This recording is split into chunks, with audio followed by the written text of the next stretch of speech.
I know. I always like clickers.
Good morning, Hutchinson.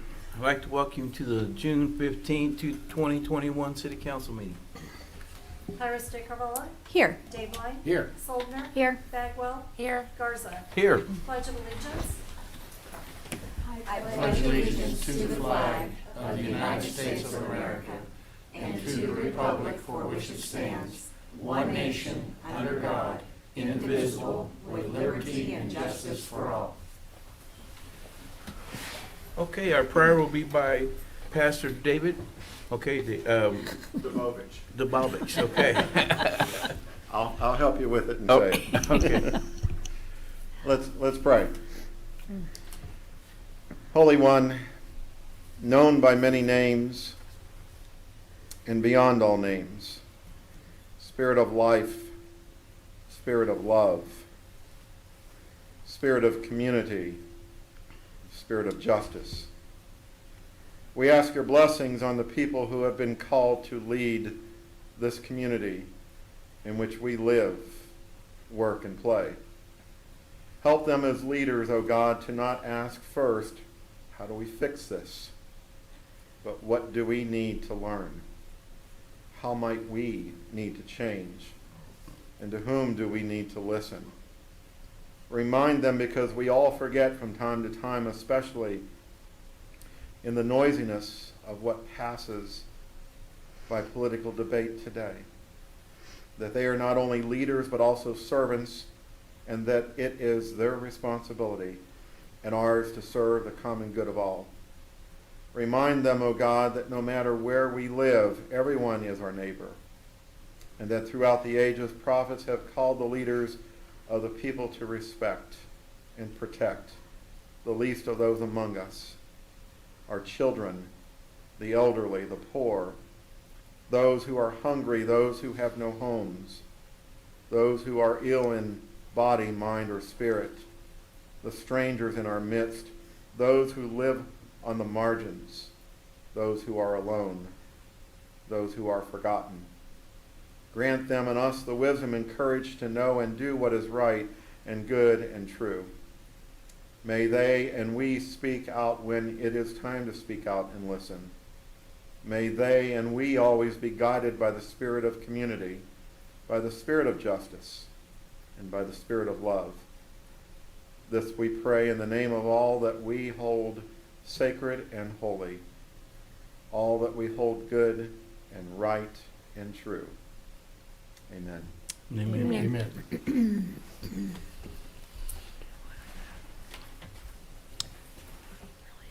Item 4, proclamations.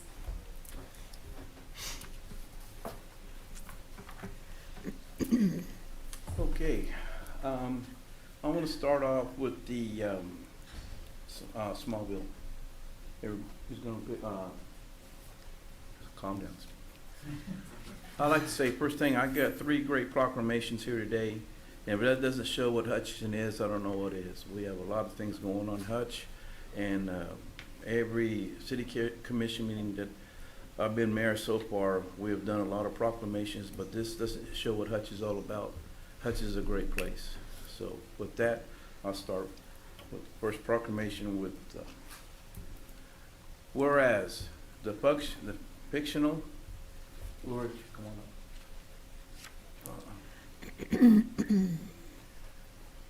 on up. Whereas the fictional character Clark Kent, aka Superman, arrived in Smallville, Kansas in a spaceship during a meteor shower, and whereas the city of Hutchinson, Smallville share many similarities, and whereas the city of Hutchinson has formally recognized these similarities since June 21st, 2013, when Clark Kent Superman was inducted into the Kansas Hall of Fame. Now, therefore, I, Steve Garza, Mayor of the City of Hutchinson, Kansas, do hereby proclaim June 17th, 19th through the 19th, 2021, the City of Hutchinson shall be known as Smallville, Kansas, home of Clark Kent. Therefore, in the witness, wherefore I hereunto set my hand, cause the seal of the City of Hutchinson, Kansas, to effect this 15th day of June 2021. Say something. Thank you. I'll let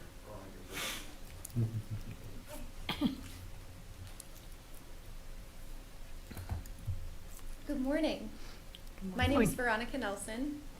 First, if I could just say what a pleasure it is to be here. This is my first city council meeting to attend, so I'm very grateful to be here. And also the fact that it happens to be on Smallville Day is pretty exciting, and it's going to go down in my book. I'm the Smallville Reno County Arts and Humanities programmer. I work alongside the Smallville Reno County Arts and Humanities Council within the Hutchinson Recreation Commission to support and develop arts and culture within our home. We work to understand the community and what's important and to better represent the economic contribution of the arts and entertainment and tourism and how we can keep telling those stories for a long time. And it is really a privilege. So thank you so much for what you do to maintain those systems. And thank you so much to the community. So many people that I love and admire have been able to work with this year are very avid city council watchers. So it's really a privilege to be here and to be able to kind of all at once speak to these people that I care about who are really doing very good work. Our community is very strong and very inspiring, and it's a privilege to be from here and to work alongside you. Happy Smallville Day! So again, I'm here on behalf of Hutchinson Recreation Commission, and I'm excited to tell you about some of the things going on this weekend. We kick off activities Thursday night in Chester Plaza, which is the new pocket park downtown, if you're unfamiliar, right across from the historic Fox Theater. 5:30 p.m. we have the Smallville Proclamation from Superman himself. We also have some new kind of fun activities, superhero slackline. If you're not familiar with slacklining, come on down. It's a really fun recreational activity for families in the parks, but can often be done at great heights like performances like the X Games and Cirque du Soleil. So we have some visiting athletes coming in to do some demonstrations for us. Also happening Thursday evening on Third Thursday, traditional activities include the costume contest and our longtime favorite Morgan Wilk, local artist. So we're really excited to have her back. So come on down, join us for Third Thursday. And then Saturday, our friends at the Comic-Con have decided to move activities downtown to DCA Park to be kind of COVID friendly this year. So that was a really big opportunity for the community to build off of some of those festivities happening downtown. So Saturday morning, there are the races in the morning, which usually happen on Third Thursday, as so I've heard in previous years. But the Smallville the 1 mile fun run happens in the morning, as well as the Smallville 5K. And then the Comic-Con will take place throughout the day downtown. There's also superhero slackline performances. You can come and get on a beginner line if you want to try your feet at some slacklining. And then the pub crawl happens that evening, Saturday, all over downtown Hutchinson. So some of the highlights on the pub crawl include Hickory Stick, our all-time favorite, the Anchor Inn, Splinters and Rust, Board and Brush, Bizacco's. Yeah, so some of those classics, stakeholders, pillars downtown of really fun activity. Pub crawl really supports that. So yeah, come on down, get a taste of what's going on downtown in Hutchinson. And then there's a couple really great activities also happening just kind of outside of Smallville. The Historic Fox Theater is bringing in the Dirty Dozen Brass Band, and also the Salt City Brewery is hosting the costume cosplay contest. So there's lots of really great things to choose from happening this weekend, Thursday to Saturday, in celebration of Smallville. So thank you again so much for the time. It's really a privilege to be here and to work alongside you. Happy Smallville Day. Thank you. Thank you, Veronica. Good morning, everyone. I just wanted to go over a couple things real quick. Obviously, I think this is the first year I'm not wearing a costume in here, which is a little weird. Since we have the football team here today, I thought this would be perfect.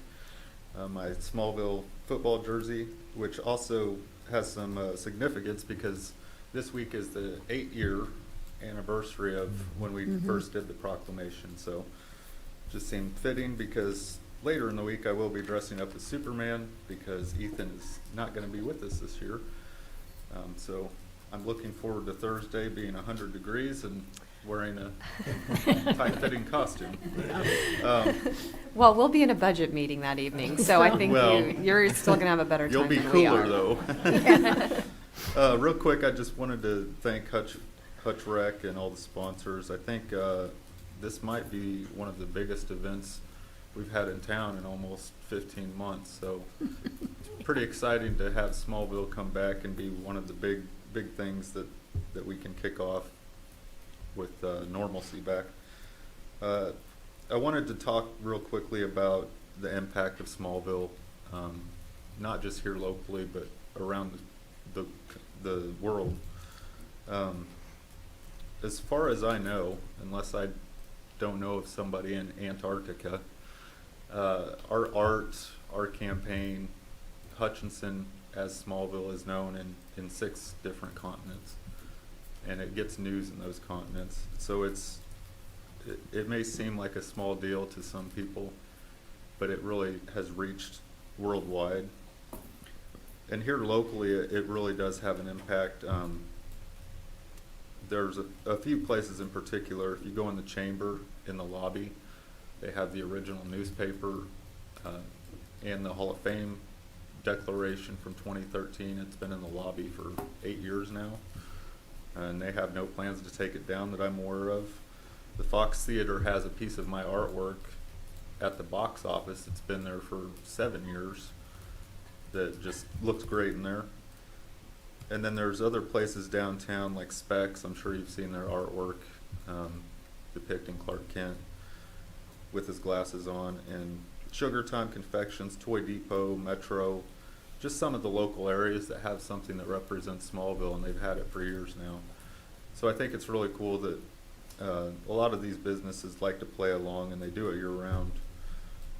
Last thing I wanted to mention is I recently came across an article that was published this April, and it was from a entertainment site in North Carolina, and it was asking, is Smallville a real place?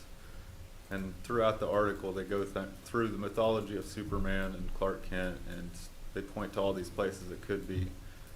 But the last 3 paragraphs were all focused on Hutchinson. And in the end paragraph, it says they have undisputable rights to have bragging rights, and their evidence is almost undeniable. So I thought that was really cool because their media platform reaches almost 2 million people.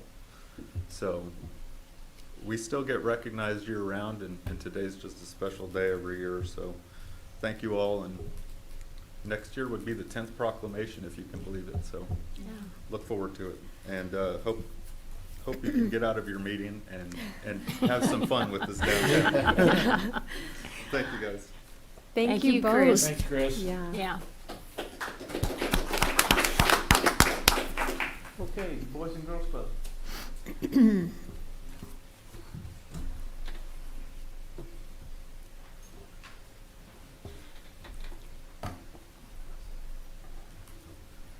Okay.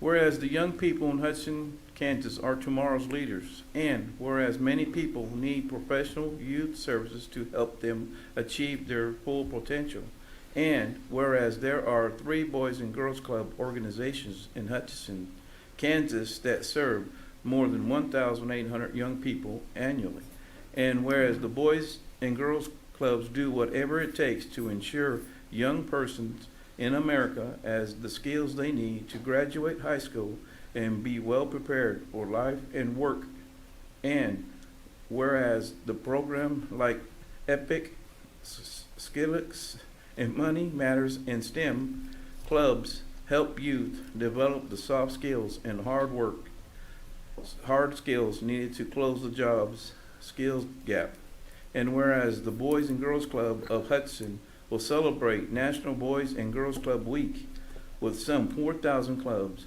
and over 2 million more children, teens nationwide.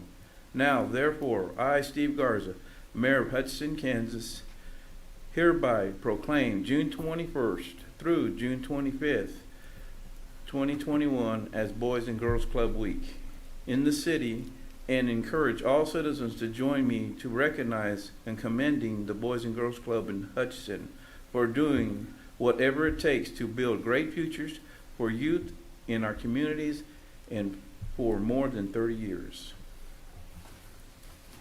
Congratulations. All right. Hello. Hello. Good morning. Good morning, everyone. Thank you.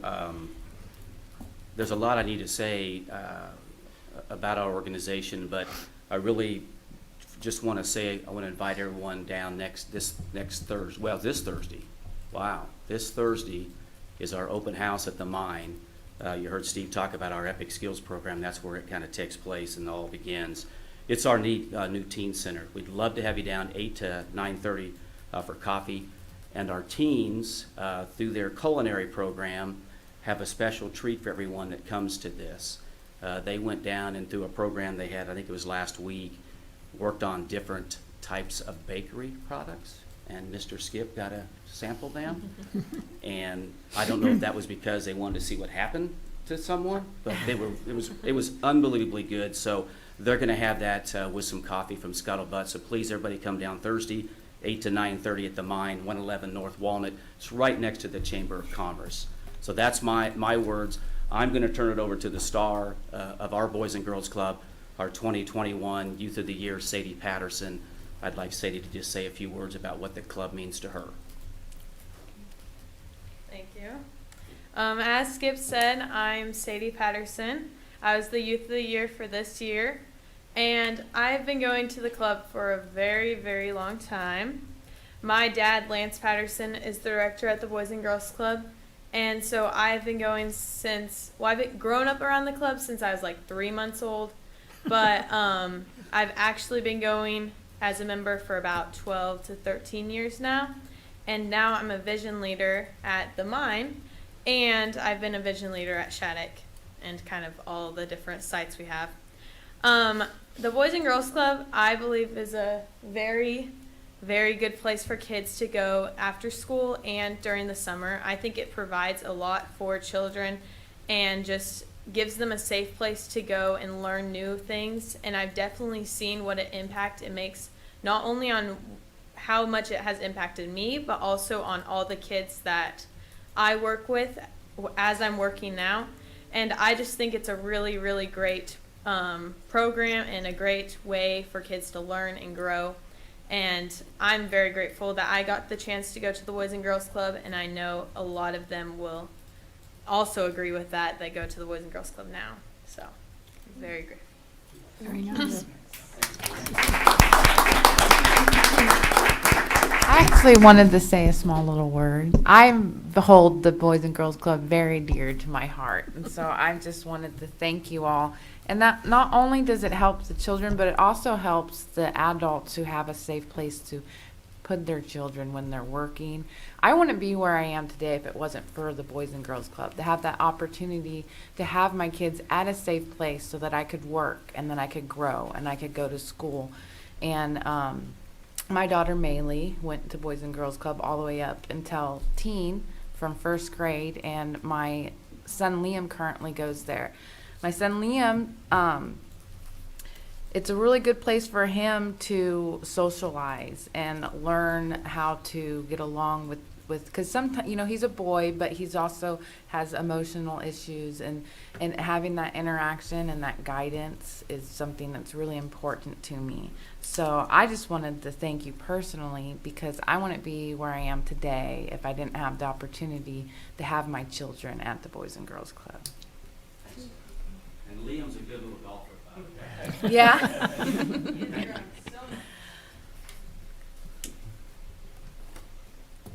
Okay, now I'm honored with the Boys and Girls Club, Smallville.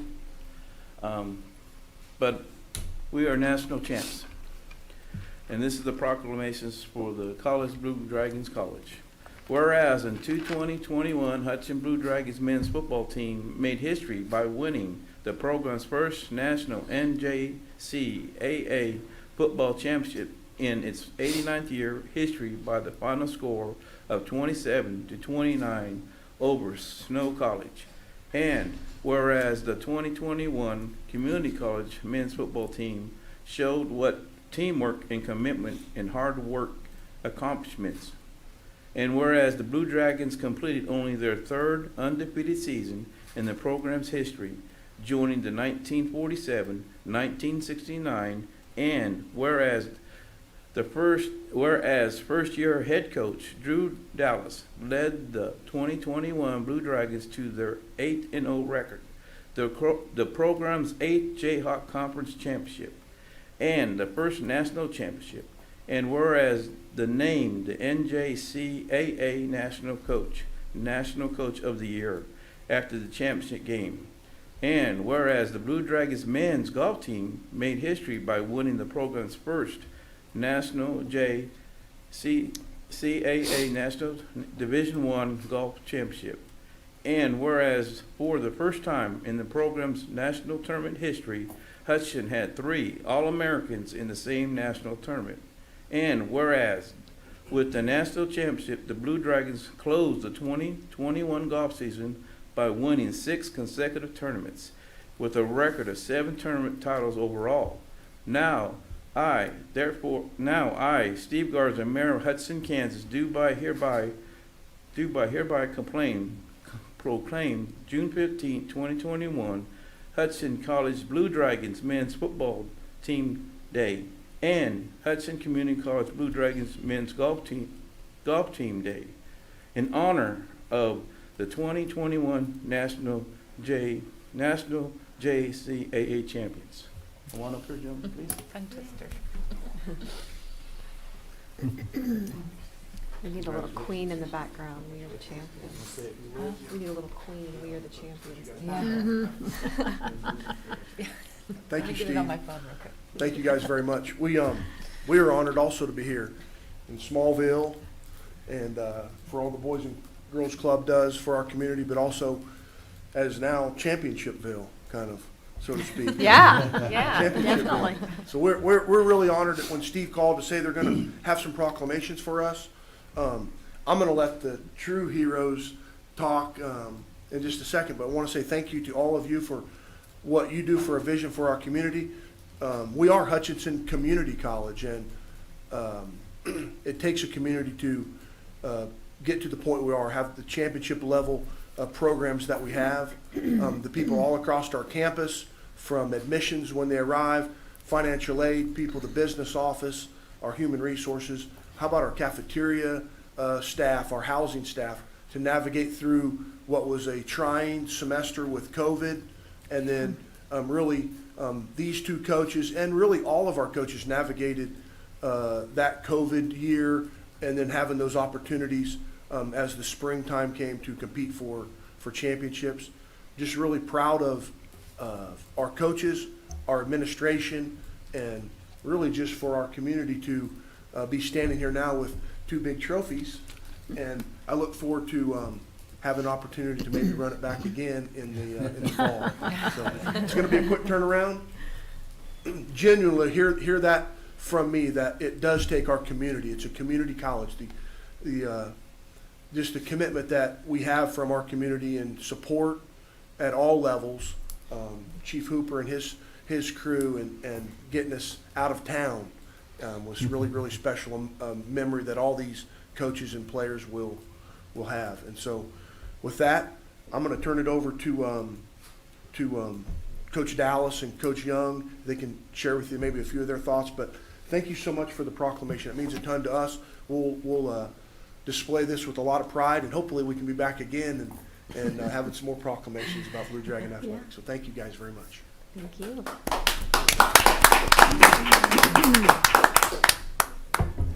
Well, thanks for having us. He did kind of throw us on the spot here. You know, he's usually the talker. We're behind the scenes, but thanks for having us. I've been in Hutchinson for 23 years. I've done this for 21 years, and the community's been great for my program. There's businesses everywhere that help me out as far as vans, the golf course, the city golf course, Cary Park, Prairie Dunes, Crazy Horse, all allow us to play and hone our skills to be able to be here. And hopefully we can do it 8 to 10 years like Smallville does. This is a great day for them and everybody. But thanks for having us, and we're really proud to be from Hutchinson.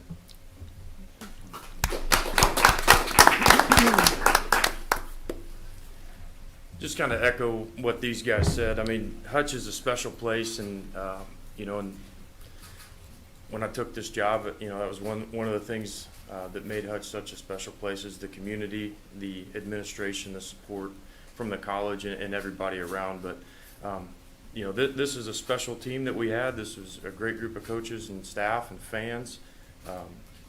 Our support system is unmatched at this level of college football, and it goes to show. And this is why we were able to bring home this championship, is everybody involved. And I just want to say thank you to everybody that was involved. Everybody played a role in that. And thanks for allowing us to be here this morning. Thank you.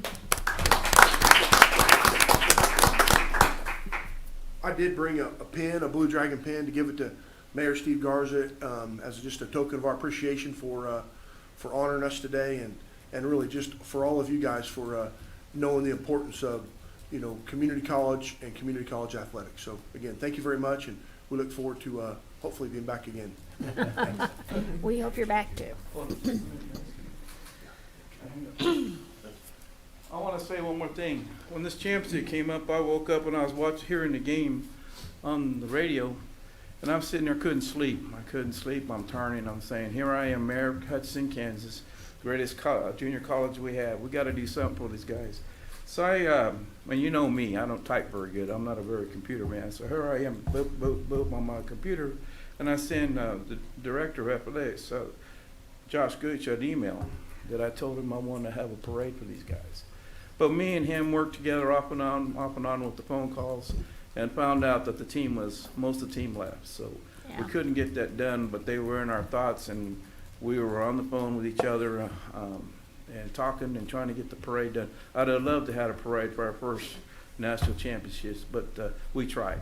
So, Coach, there's something going on, right? You're with somebody in the next couple of weeks, am I right? Did you have something going on that you were telling me about? Oh, yes. So let us know about that. Well, the Shrine Bowl will be here June 26th. We're, as a community, we have just an unbelievable event coming. It's it's really gonna showcase how awesome our community works together, different entities to pull off such an awesome event. Looking forward to hosting that on our campus, game-wise. But Coach Dallas will be leading the parade with another young man. I'm sorry, I don't know his name, but BJ Harris with the Shrine Bowl has agreed to let Drew Dallas be an active part in that parade. That parade is June 26th. I think there's a 4th of July parade.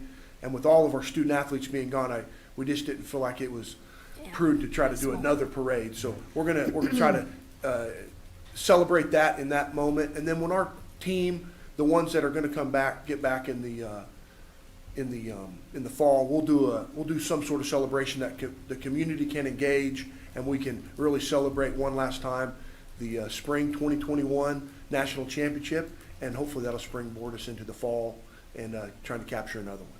So thank you, Steve. We're going to take a picture right now. We're going to take a picture with the national championship.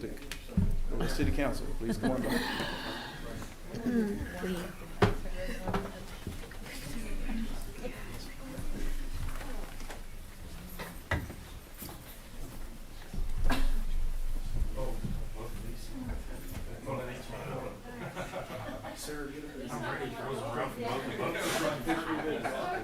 It is exciting.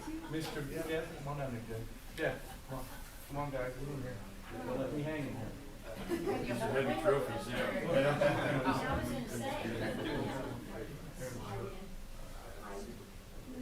Everybody?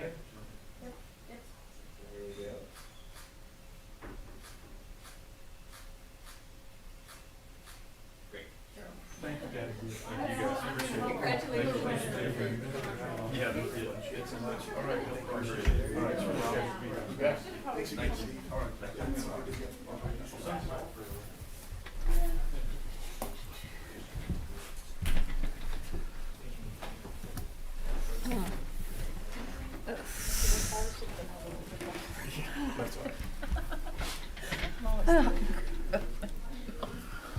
Okay, meeting, resume the meeting, please. Okay, item 5A, community engagement poll results.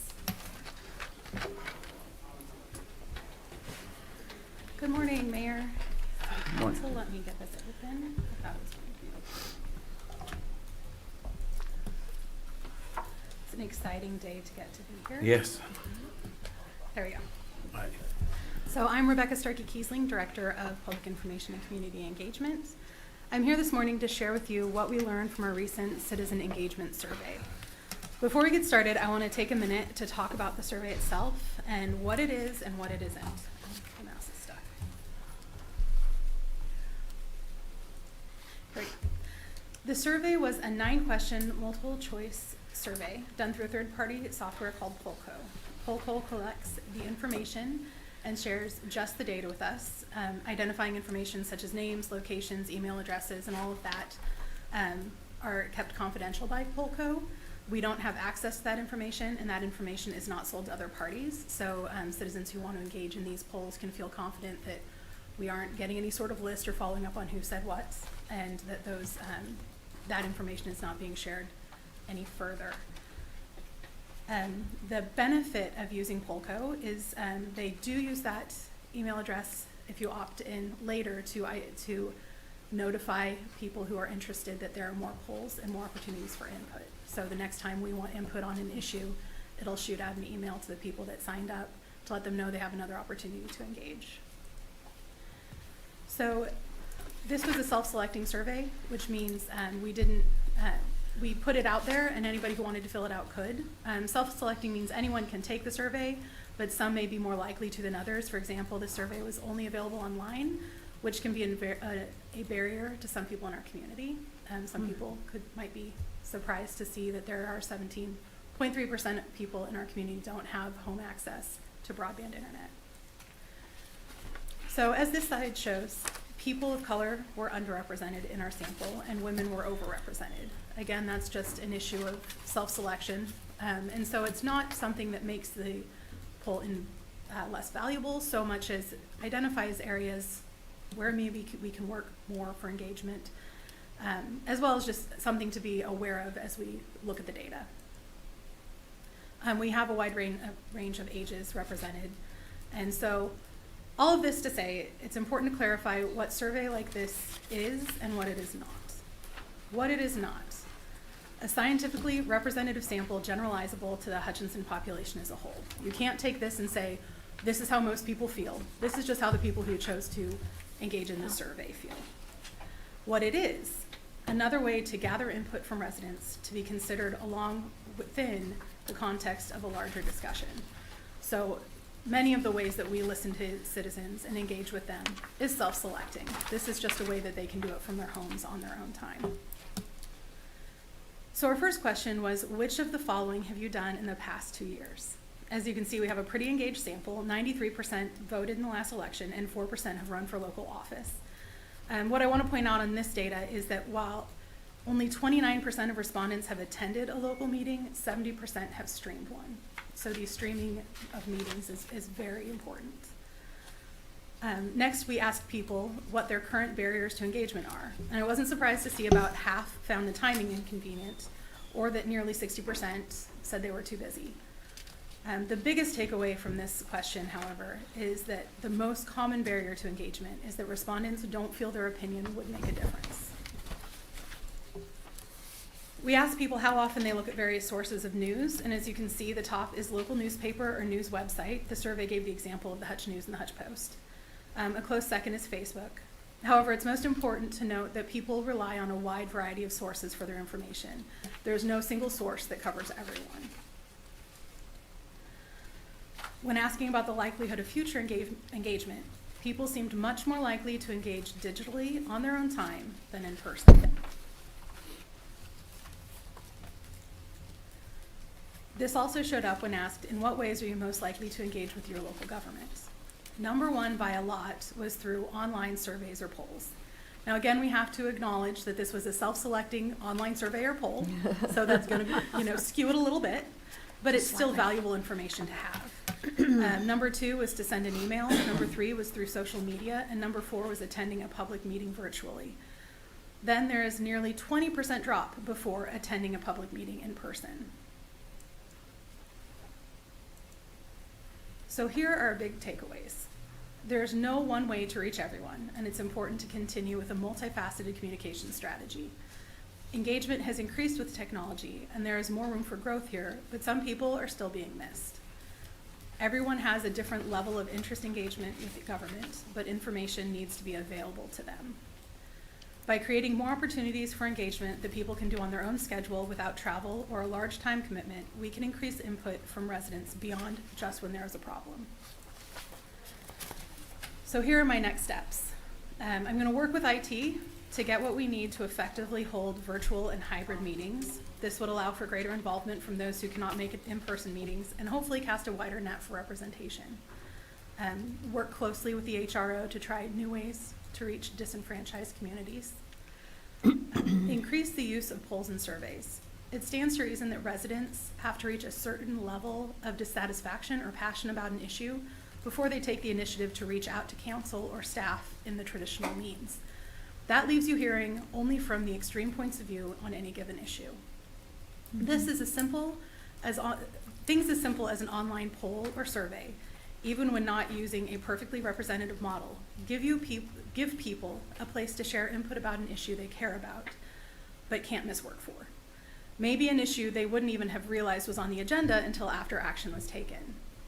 Polls and surveys do not take the place of traditional engagement. They're simply another way to listen. We are currently working on more robust and responsive request tracking system, which will also allow people to take action via our website earlier in a situation so it can be taken care of before it escalates. And speaking of our website, it's also getting a major upgrade. We are shooting to launch both the citizen engagement tool and the new website this fall. And finally, we need to look for creative options for reaching areas with low internet connectivity. Inserting information into utility bills based on neighborhood or zip code is an idea we're exploring. But as we've seen, there's no one easy answer. So here's my contact information for anyone watching if they have any questions. And also the link to sign up for Polco. If you missed this survey, we had about 264 respondents.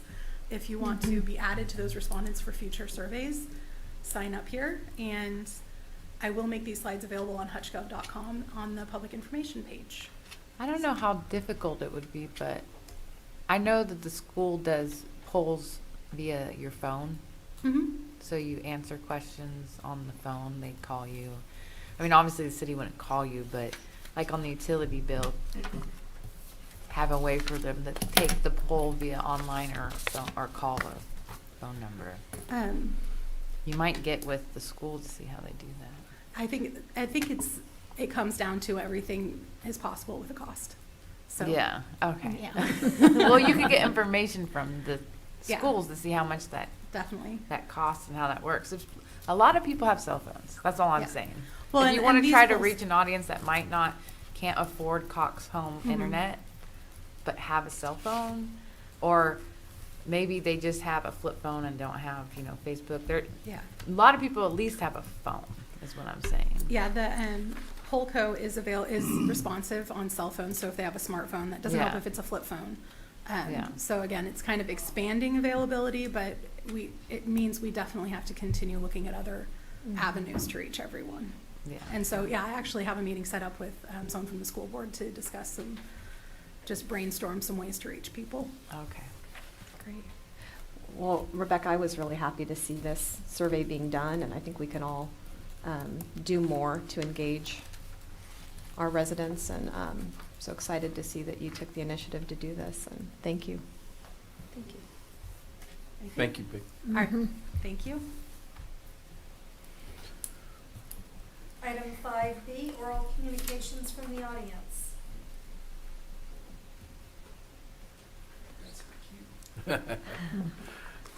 Good morning, Hutchinson. Good morning. My name's Scott Brown. I'm a Hutchinson resident. So last meeting as well. So 2 in a row for me. And I filled out your survey. I guess you already left. So, guys, I wanted to come in today and first express my gratitude to the city of Hutchinson for engaging the Arkansas River Water Trail.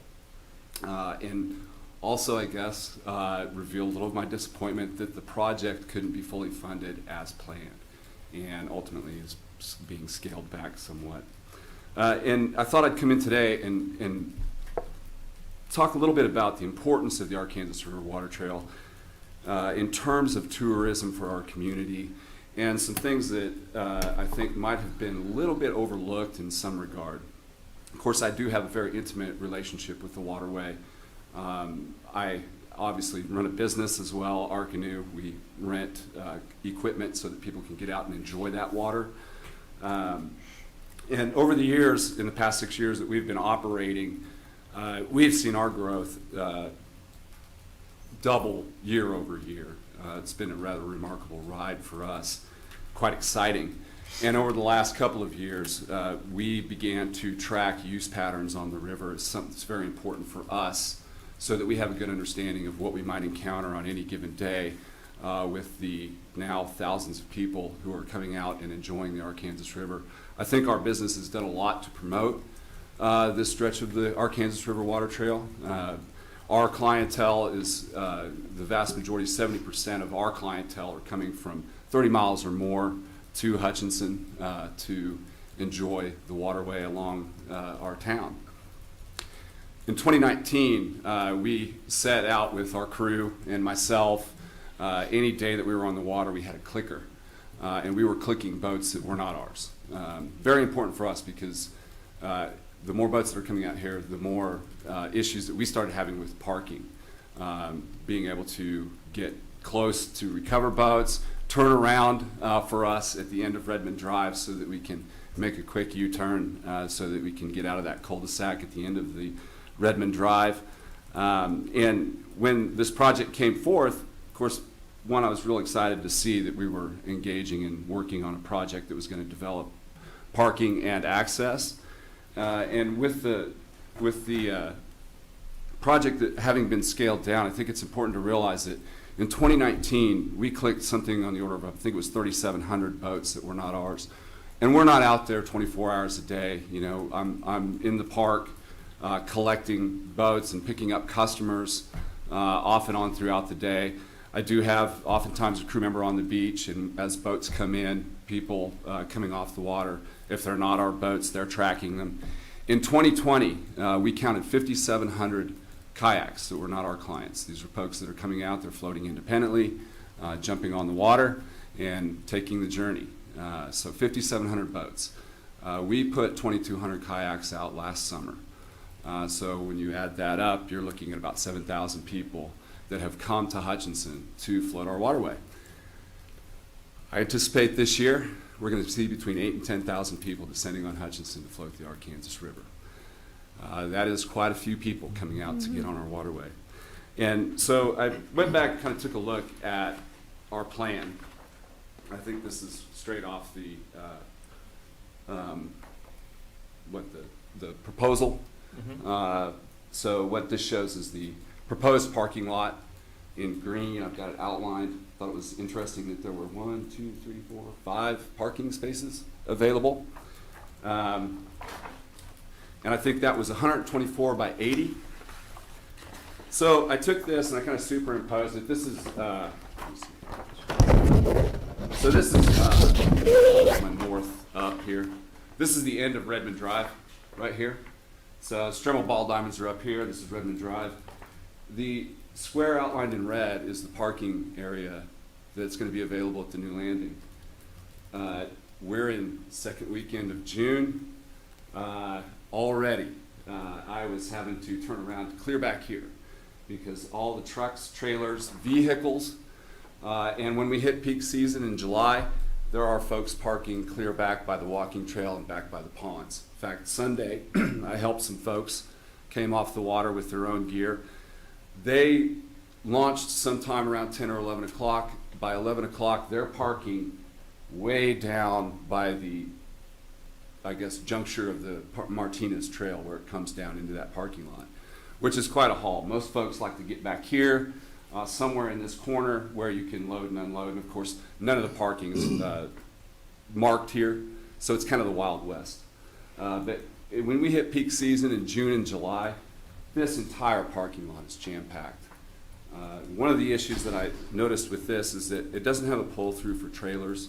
And I think if we're going to engage the water trail, we should definitely make sure that we're making this as user-friendly for the folks that are coming here. And I know a lot of folks, you know, having a pull-through, if you have a trailer, I'm not the only one that's out there with trailer, as I will show you here. I think it's really important that we make sure that it's easy for folks to get on and off the water and load and unload their gear. So this is, again, the superimposition of the parking area that's proposed in red. This is where most folks are getting on and off the water right now at the 4th Avenue Bridge. This whole parking area here fills up from all the way up to the trailhead. And as Justin mentioned at the last meeting, there's a 2-track that runs down this ditch area here. This thing fills up, and there are cars lined up down the 2-track. Folks, it's the second week in June. This is what I encountered on Sunday. You can see, these are the cars parked all the way down that 2-track. Trailers, Boats, this is on the other view, looking towards the river. That parking lot's already full, and it is only the second weekend of June. This is a sport that is growing in popularity, and there are people coming to our community to enjoy our river. And I think it's important that we make sure that we can accommodate those folks. Guys, this last picture, and I'm not sure if this has come up while you guys were planning. So this shows the location of the proposed access site. They're gonna take out some woods, they're gonna run a trail down in here into this sandbar area that has a back channel that runs through it, essentially coming down those steps and dropping folks into what is a swamp after any kind of high water or rain. This is the area where most folks are parking right now, right there by the 4th Street Bridge, and as Justin said, it does have problems. It's kind of Wild West out there. Guys, I'm not sure if anybody's ever taken a look at this parking area. This parking area is on the east side of the bridge. It is 3 times the size of what is proposed. It is fenced off. It has 2 utility poles that can easily be serviced with lights. It is visible from the highway on 4th Street from both directions, from a long distance. And it has a small bit of riprap that runs down under the bridge. That bridge is always free of any kind of growth, so there's no plants or anything that anybody would have to go through. It's all sand as it makes its way down underneath that bridge. I think as we move forward, I love that this is something that we're exploring, but I think considering the growth patterns that we've seen, and I collect all this data, it's important for me to understand what's going on with traffic on the waterway so that I can make sure I can service my clients as easily as possible. And I'd really like to see that east side of 4th Avenue Bridge considered. Ample parking, keep in mind, 8,000 to 10,000 this year, and there will be more coming as the years go on. So I wanted to just kind of come in and make sure that that option was out there and you guys were aware of it, because I think what we're going to find is that the parking availability at the new site might be insufficient as we move forward. And another interesting thing to note is that those 8,000 to 10,000 people are going to be coming in the next 3 months. So it's a lot of people in a short period of time that are going to be descending on our river. So anyhow, thanks a lot, guys. I appreciate all you do. And you guys have a great day. Mr. Brown. Yes, sir. This highly, I've talked to me and you have talked about this intensely a couple times. Jeff, is that belong to us? Will all that whole area belong to us? Or? I'm not sure of the ownership of it. Okay. I can find out, but I don't know. Yeah, I think we need to find out. I think even if we could take our blade out there and open up more so we can get more cars over there, I think this is a big. We don't want people to not be able to come to Hudson and start. This is a new big adventure I see coming up, right? I mean, it's been here, but it's getting bigger, right? Oh, yeah, yeah. Well, I think, my anecdote is that when we started in 2016, and we were probably 85% of the traffic on the waterway. My wife and I have spent a lot of time on the river. Sure. 15 years that I've lived in Hutch, and we'd be out there all summer. You'd see a couple of boats going down the river, maybe over the course of the summer, maybe a dozen boats or so. Well, the thing about it with me, I'm thinking right now, we can't, our park director is in charge of this stuff right now, and he's not here, right? No, he's not here. So can we find out if that's our land? Doing just a little bit, maybe taking a blade and open vegetation so we get more cars to have parking place? Yeah, couple things. Okay. I'm pretty sure it's not our land. I Okay. just don't know who owns it. Okay. But I can find that out. And the other issue also is whenever we make public improvements where we anticipate the public being Okay. accommodated, we're bound to ADA standards and Okay. a lot of design criteria that we have to legally follow. So Oh. it's a bigger discussion of what it may seem to Okay. be in the old days of what we used to do. Well, if you would check into that, Gladly. I appreciate it. Well, let's do some checking, okay? Yeah, no problem. Thanks, guys. Appreciate it. Thank you, Scott. Is there anybody else who'd like to speak? Okay. Next item, please. Item 6, consent agenda. I'll move to approve the consent agenda as presented. Second. Iris Carvalho? Yes. Dave Yes. Soldner? Yes. Bagwell? Yes. Garza? Yes. Item 7A, consider resolution of support for Amtrak passenger rail service.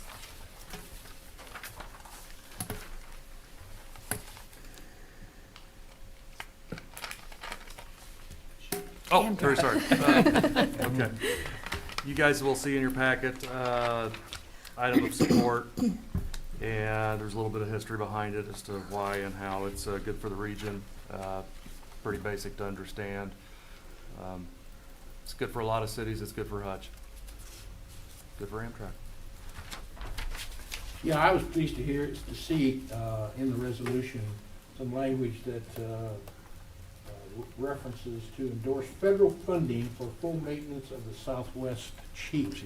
And I think that's important to us as a community of Hutchinson, since that's the Amtrak service that serves Hutchinson.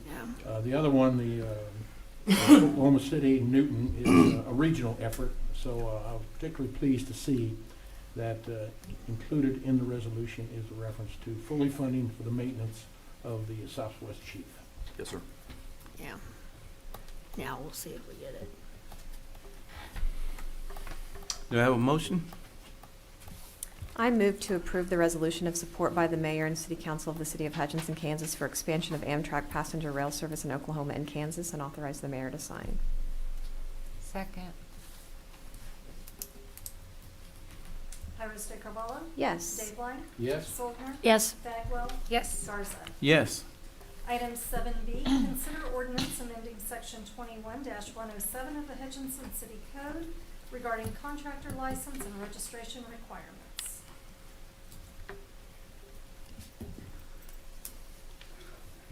Good morning, Mr. Mayor, City Council members. Good morning. My name is Dizzy Rivera. I'm the building official and director for the Building and Neighborhood Services Department. Let me, oops. Go back one. Okay. The Building Trades Board met on May 11th, 2011 to consider case number 2021, case number 1, which was to consider amending or revising ordinance number 2015-47, Article 1, Building Trades License and Certification, Section 2107, Contractor License and Registration Requirements.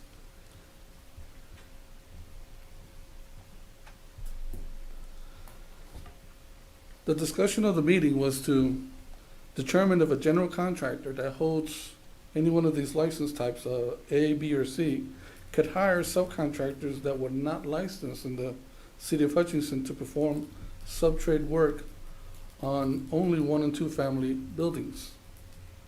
Such as a licensed framing contractor or anyone holding a Class L license, which is a limited contractor registration. Let me explain what these type of licenses mean.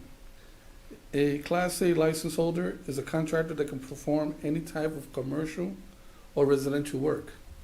A Class B license holder can only perform commercial and or residential projects that are 3 stories in height or less, but can also perform any non-structural remodels in any size commercial building.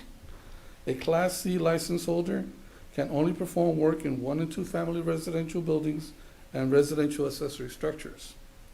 A Class L license holder can perform only some of the work like siding, windows, doors, drywall, concrete, and or masonry work, fencing, and other similar work. The Building Trades Board agreed that a contractor that holds any of the primary licenses, the A, B, or C license, should be exempt from retaining the services of a licensed framing contractor or anyone holding a Class L license registration. The only licensed contractor that these primary holders would need to hire will be a licensed residential roofing contractor, which is now a new license type, as it requires a state-issued certificate, and it is only if the primary contractor doesn't hold one himself. or herself. And because this license is only issued by the state and not by the city, which is why they would have to hire someone with that type of certification.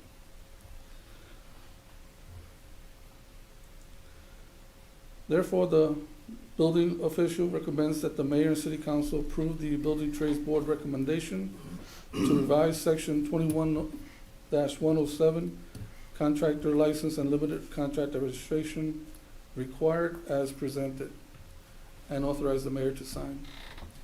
Any questions? Izzy, is this a resident-initiated request? Yes, ma'am.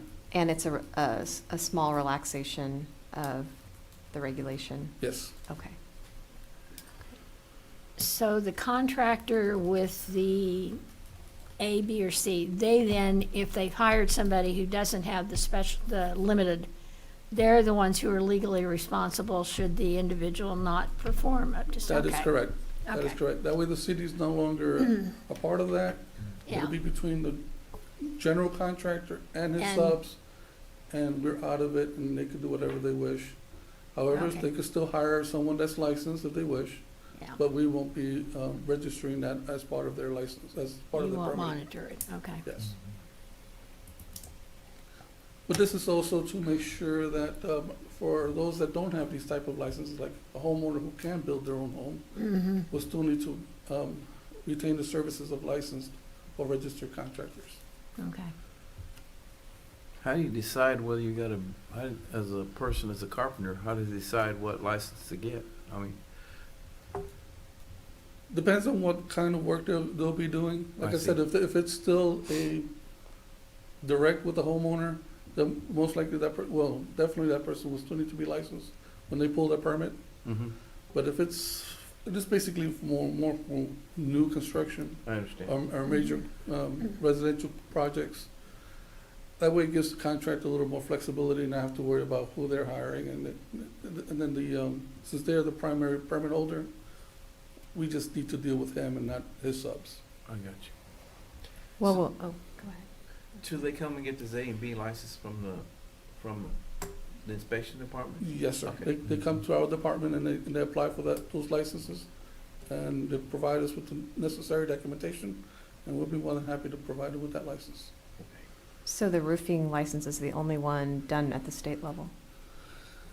The state has a certificate that they issue to them, and that's a one that we don't have any control over. I see. Which is why we separated it from the type L license, because it doesn't require a testing for residential. So we kind of took it out of the L, still the same requirements as the L license, it's just that it requires the state license. And that would kind of cleans up the other L license trades of not requiring anything. Well, I'm glad you are here to sort all of that out, because that sounds complicated, but I'm happy to see the responsiveness of the city to these requests. And when we put together the Building Trades Board again after a multi-year hiatus, this was exactly what it was designed to do, is take a look at regulations that might not be working well for our community and see if they needed to be changed. So I'm definitely in support of this, and thank you for working with them.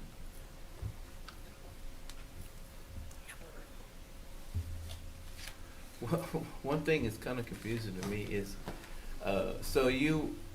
it's up to the contractor, the primary contractor, to get either a B or C license, and you guys are not gonna be checking for that, or what?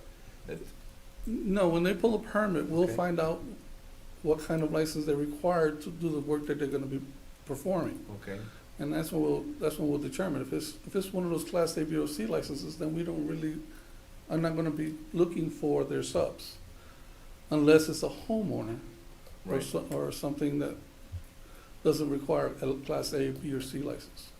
I got you. Okay. It's really simple. It's just, It is. for Oh. explanation purposes, it's kind of a little confusing. Okay. But we kind of, the board was very on board on this, and it's kind of the norm in other locations as well, you know. Okay. Any other questions?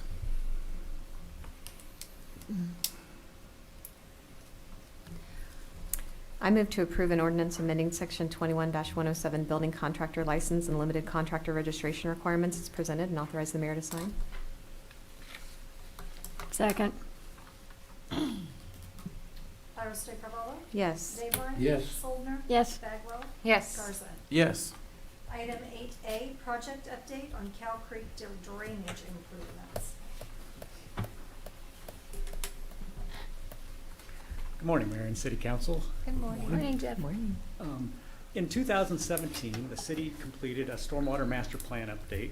The master plan update identified long-term, large-scale projects to improve the city's stormwater infrastructure and minimize flooding and improve the operation of the stormwater collection system. The Cow Creek Stream Improvement Project was identified as a priority master plan project in that it's one of the base or the building blocks for future stormwater improvements moving up from Cow Creek north throughout the community. So with that, this project got initiated, and in addition to the project goals of reducing flooding, it's also to reduce the size of the floodplain in the area around Cow Creek from Avenue G north to Avenue D or so. So with that, today, Wood Environment and Infrastructure Solutions are the consultant for this project, and they're going to present an update for this. And we have Eric Brose and John Covey to present the update on some of the progress today. So. Thanks, Jeff. Again, my name's Eric Brose. Good morning, Mayor, City Council. It's interesting to hear how many kayaks are here in Hutch. One of the places we don't want to see them is on your residential streets and in your commercial areas, which is part of the reason why we are looking at this project. So Jeff had asked that we would come in, and we've got a couple new faces since we started the project, to give an update, kind of where we've been and where we're at. Figure out how to advance slides. Okay. So what we're going to discuss, as brief as we can, is kind of where this project started and then where we're at. And then I'm going to turn it over to John Covey to talk about the project verification phase. And then I'm going to talk a little bit about the stakeholder engagements, and then next steps for this project. And then lastly, we want to just open it up for questions of the community. Okay, so project overview. Again, as Jeff mentioned, we kicked this project off in August of 2019. Again, the Cow Creek project, it's kind of the foundation block for all the CIP projects that would actually build upstream and off of this project. So this is the downstream project.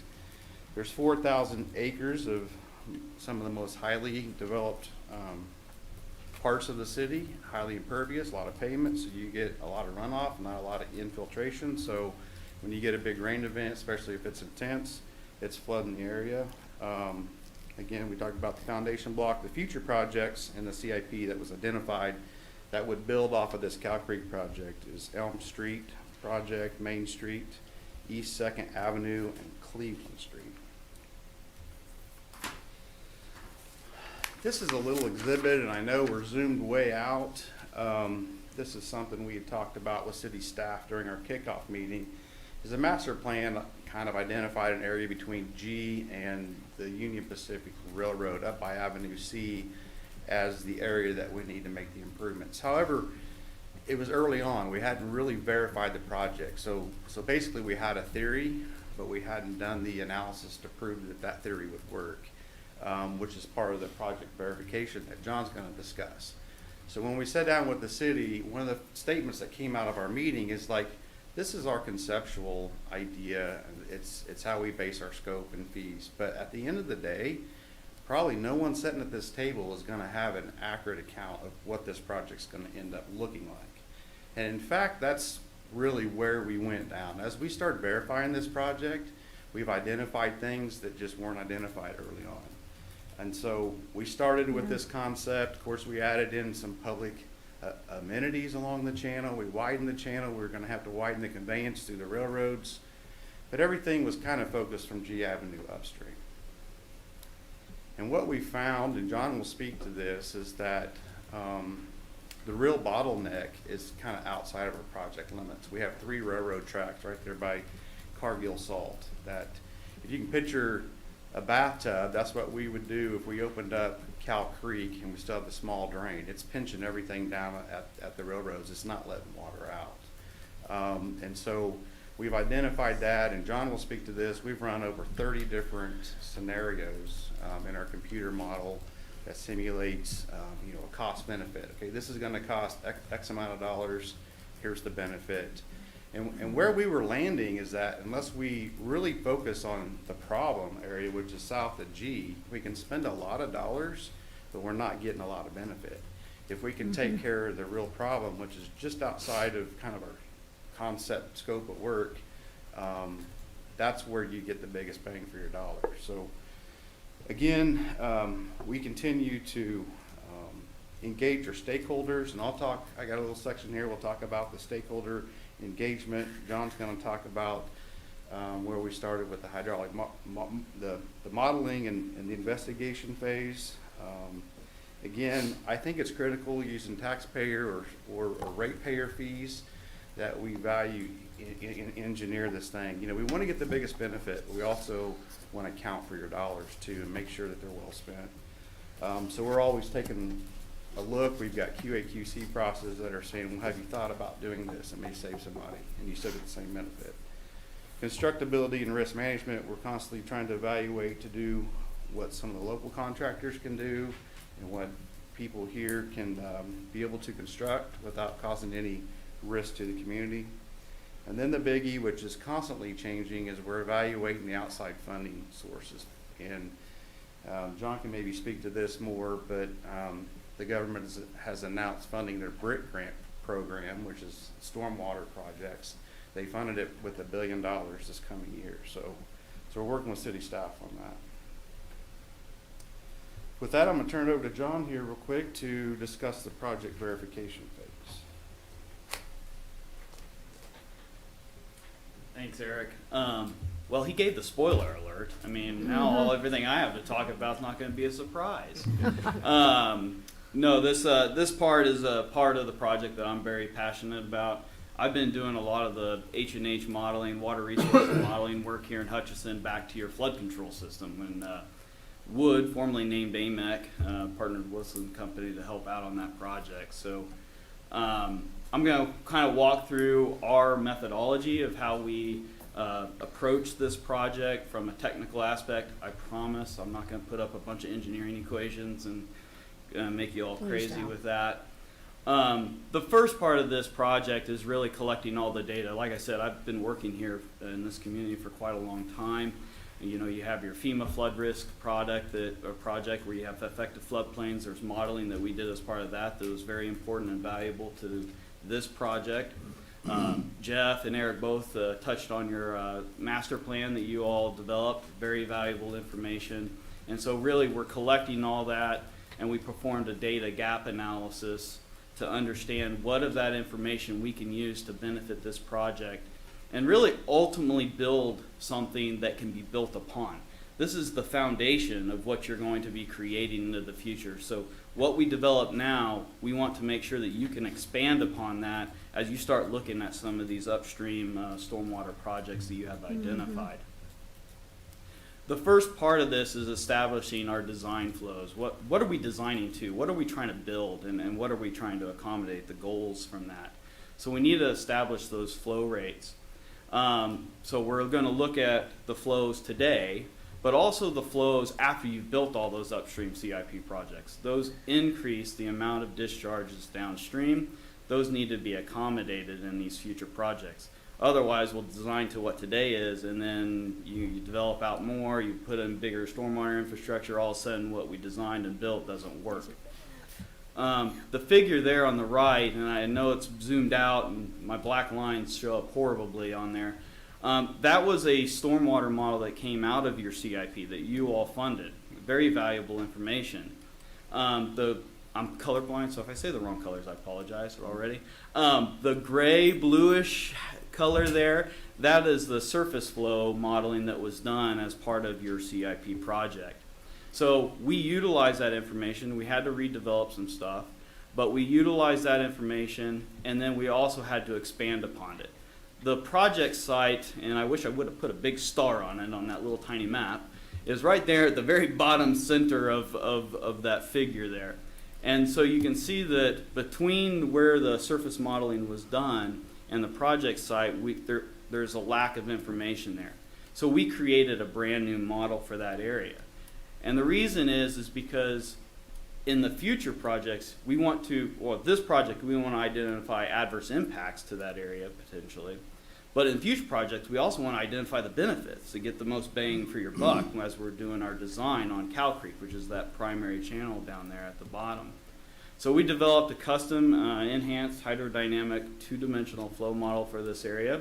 That was tied together with your former CIP project model that you had created before to create a robust stormwater model so that we can analyze adverse impacts and benefits moving forward. That modeling, that stormwater modeling, that really created the flow conditions that we are going to use as part of our hydraulics. So flow being how much water gets to a certain point, and hydraulics, how deep does that water get. With that, we created an existing conditions hydraulics model. We started with the enhanced model that we actually did for you all as part of the Sedgwick County or the Reno County flood update, the flood risk mapping update. And what you see there on the figure there, that's the hydrodynamic model that we basically created. And you're probably asking, you're throwing out 1D, 2D, and all these other terms. The main point that I want to put out there is that we enhanced the FEMA flood risk model, and we enhanced this modeling because this modeling will help us identify things that were not identified before. It's very important that we identify where overflow might occur. This is a very flat area, and I mean, it's flatter than this tabletop almost, if you really think about it. And so having this enhanced modeling is very important as we look at alternatives so that we can right-size those alternatives and obtain the maximum amount of benefit. The other thing that we did is we made sure we modeled from here all the way down to the confluence of the GVI drainage ditch.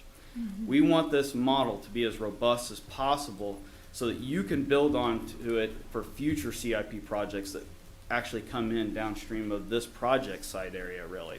And the other thing with that is we built this system, this modeling system, so that it can be FEMA compliant. So when you're starting to look at FEMA funding later on down the road, or grant funding, if you start looking at doing CLOMARs and LOMARs to improve your mapping, this model will be the foundation for that. And it's already going to be developed in a compliant way so that you don't have to do a ton of changes in order to submit it later on down the road. So again, this establishes the elevations, and we created floodplain mapping. And while the original mapping, this existing condition, so this represents kind of your 100-year floodplain today based off of current flow conditions, it looks very similar to what's on the FEMA map, but there are some things that did pop out that didn't pop out before. And I think it's important to understand those. For instance, this enhanced modeling method actually pointed out some overflow that could potentially occur to the west of Severance and actually flow along the ditches, and it's really shallow, it's only like 6 inches deep. But that water ultimately makes its way back down to the zoo. So as we start looking at improvements, this is a potential benefit that was not identified before, and we want to make sure that we address this. The table up there in the top right indicates an estimated number of structures that are within those different design storm frequencies. So like your 10-year flood, we're estimating about 77 structures. For the 100-year flood, we're estimating about 146. We don't have survey for all those structures, but that's just based off the building footprint of what we think might be inundated. So that really sets the stage, the limits, of what we can benefit. And our goal, as Jeff alluded to earlier, was not just to take in the CIP improvement flows, increasing those flow conditions, but we really want to improve this floodplain. That was one of our goals when we started to look at this. And the bottom down there is basically a profile. So if you just put the water surface elevations against the stream line. That's what the river elevations kind of look like. I'm not going to go through a lesson on that, but that is actually telling. And as we start looking at some of the improvements that we put in here, it really told a story that's really important, that really wasn't really identified as part of the original CIP. So this is your existing conditions floodplain. So the next thing we wanted to look at is if we put the new flow, so we increase all the stormwater system upstream, we have all that new water that's coming to this system, what adverse impact does that create? Because we need to mitigate against that. And that's this yellow. And obviously, for those that are looking at it at this scale, it doesn't look like a lot. And in fact, it's like a half a foot of water depth. And for most people, half a foot, 6 inches of water, big deal. Well, that's 6 inches, but that floodplain in some areas is 1,000 feet wide. So if you think about 6 inches, 1,000 foot wide, that's a lot of water. That's actually a lot of extra water that you're having to mitigate in. You're trying to reduce a floodplain. And is that because we didn't do the bottom, we haven't the spoiler alert that you gave before. This is no improvements. This is no anything. This is, you do nothing. Because I actually, even before I was running my campaign this last election, I was a complaint that I actually got, or questions I got from constituencies. Why are we fixing upstream without getting the bottleneck fixed downstream? Because then it's just going to create a bigger problem. That's right. And so I've actually heard that from citizens. Yep, and your citizens are right. In fact, this analysis confirms that. Okay. Is that if you do nothing down here, you're actually going to cause an adverse impact if you build everything up. We figured that out. And we need to address that. And this helps us kind of quantify what those impacts are. So as we've identified that, then we started looking at improvements. And Eric mentioned before that we looked at 30 or plus more flood mitigation scenarios, probably more than what I would even like to have done. But there was a lot of improvements. We've tried to look at a lot of different things to improve the flooding issues here. This is just one simple example that we came up with early on in that. But the spoiler alert is you could do this project between Union Pacific Railroad and G, but at the end of the day, it's not going to do you any good unless you address the downstream issues that you have first. Mm-hmm. And that's what the rest of this story is really going to show you, I hope. So our early on concept was okay, as Eric mentioned, we're going to do all these improvements from the Union Pacific Railroad to G, which is kind of outlined in that little black box there on the screen. And this is the floodplain that it produced by doing those improvements. So we widened out the channel, those areas that we bought out, which you needed to buy those out. Those were very important to get out of the way so that we could do these improvements. Those were all done. And as you could probably tell, if I would have flipped back to the original slide, it really didn't change much. I mean, if you look at the floodplain, there wasn't a lot of homes that are removed by just doing those upstream improvements. And again, I apologize, it's kind of small there, but that red line, that represents the water surface line, and you can see within that black box down there, it flattens out. So if we did all those improvements from G to the Union Pacific Railroad, and as Eric alluded to earlier, it created a bathtub, right? It basically water just stays stagnant there, and it just slowly trickles out. And if you look at that profile, you'll notice one thing that really sticks out to me is right after Avenue G, the water surface elevation, the red line, really starts to become parallel to the black line at the bottom, which is kind of your channel bottom. And that right there is an indicator there's something going on at that BNSF Railroad, the K&O, and the VS, that area. It turns out it's a restriction point. You could do all the improvements you want upstream, but if you don't address that, it's really not going to have that much of an impact or a benefit to the community and to this area. And so basically what we did is we did a bunch of tests looking at that area and trying to identify what kind of improvements we can do to mitigate this. And so we wanted to understand the sensitivity of that area. So what we did is we changed our mentality and we started looking at improvements downstream of G. And this shows that we basically did improvements from Avenue G all the way down to Highway 61. And we didn't do any improvements upstream. We left those exactly the way they were or are today and did those improvements. And what did we find? Well, basically the 1% or the 100-year floodplain dropped by as much as 2 feet. Just by opening up the BNSF Railroad, the K&O, that restriction point, opening that up, allowing water to get in and out of that system made a big benefit. I mean, it has a huge impact. That red line really drops off and it starts to become much more parallel to the stream bed, indicating that now it's conveying water a lot more efficiently. This is a scenario that you want to then build off of. Because if we would have left the downstream the way it is, it wouldn't have had any benefit. You would have been spending millions of dollars and no benefit to the community. Thank you so much for identifying this, because like I said, I've had conversations about this with people, and I'm just thankful that you've brought it to the council and it's given us this information, because it is so important that we spend our infrastructure dollars wisely. Yeah. So. Yep, I couldn't agree more. And so with this, now knowing this restriction, now we can use this, we can right size this, and then we can start right sizing the upstream improvements and not wasting community dollars where it's not going to have a benefit. And so what we did is we've come up with a conceptual layout of the improvements, basically from Highway 61 up through the UP Railroad, upstream of Plum there. And this red is the proposed current floodplain. There's still some things that we need to fine tune to right size this design or right size these improvements. More stakeholder engagement needs to happen, which Eric will talk about later.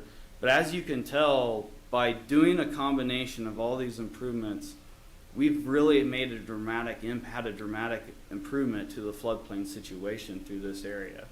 There's still some areas that we're not able to improve 100%. For instance, upstream of the UP Railroad, where it's really developed, that is stormwater driven. We've removed the downstream restrictions, but unless you really want to build stormwater pipes that can handle a 100-year flow upstream, you're not gonna get to a full 100% improvement. And that's really, honestly, that's not cost effective. You really can't do that. What this does, though, is it accounts for a 10-year storm level of service. So like if you think of the 100-year storm, this is like a 10-year level of service.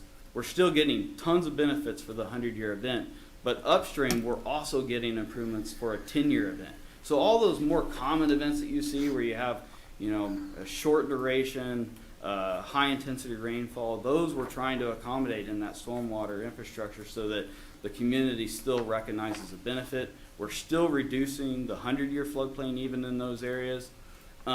This resulted in basically over 100 homes being removed from the 100-year floodplain. And again, that's not confirmed because we don't have survey, but if you think about that, that's a big improvement.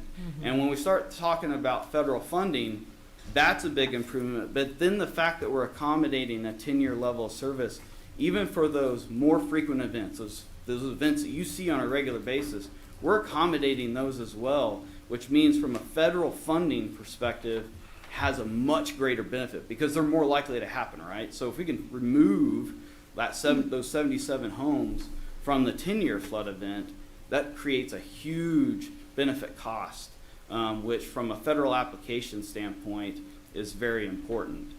As part of the CIP, there was an addendum done to look at the benefit cost analysis of the improvements. And I think at the time, it documents maybe a 0.4 benefit cost ratio, meaning from what you're paying, there's a 0.4 ratio of improvement to that. I think, and again, this is just me thinking, but looking at what we've created here, even though we're spending more money for these improvements, I think we might be able to get that benefit cost ratio greater than 1, hopefully. And that is kind of your goal for grant funding. If you can be greater than 1, that indicates that your benefits versus your costs are greater, and it's more likely to get grant funding. That work still needs to be done, and this still needs to be fine-tuned and tweaked, but the work that we've done to this point, I think, will set the stage for that. So I guess with that, I'll turn it back over to Eric, and the next phases, he'll go over the next steps, our stakeholder engagement, and some of those obstacles. So.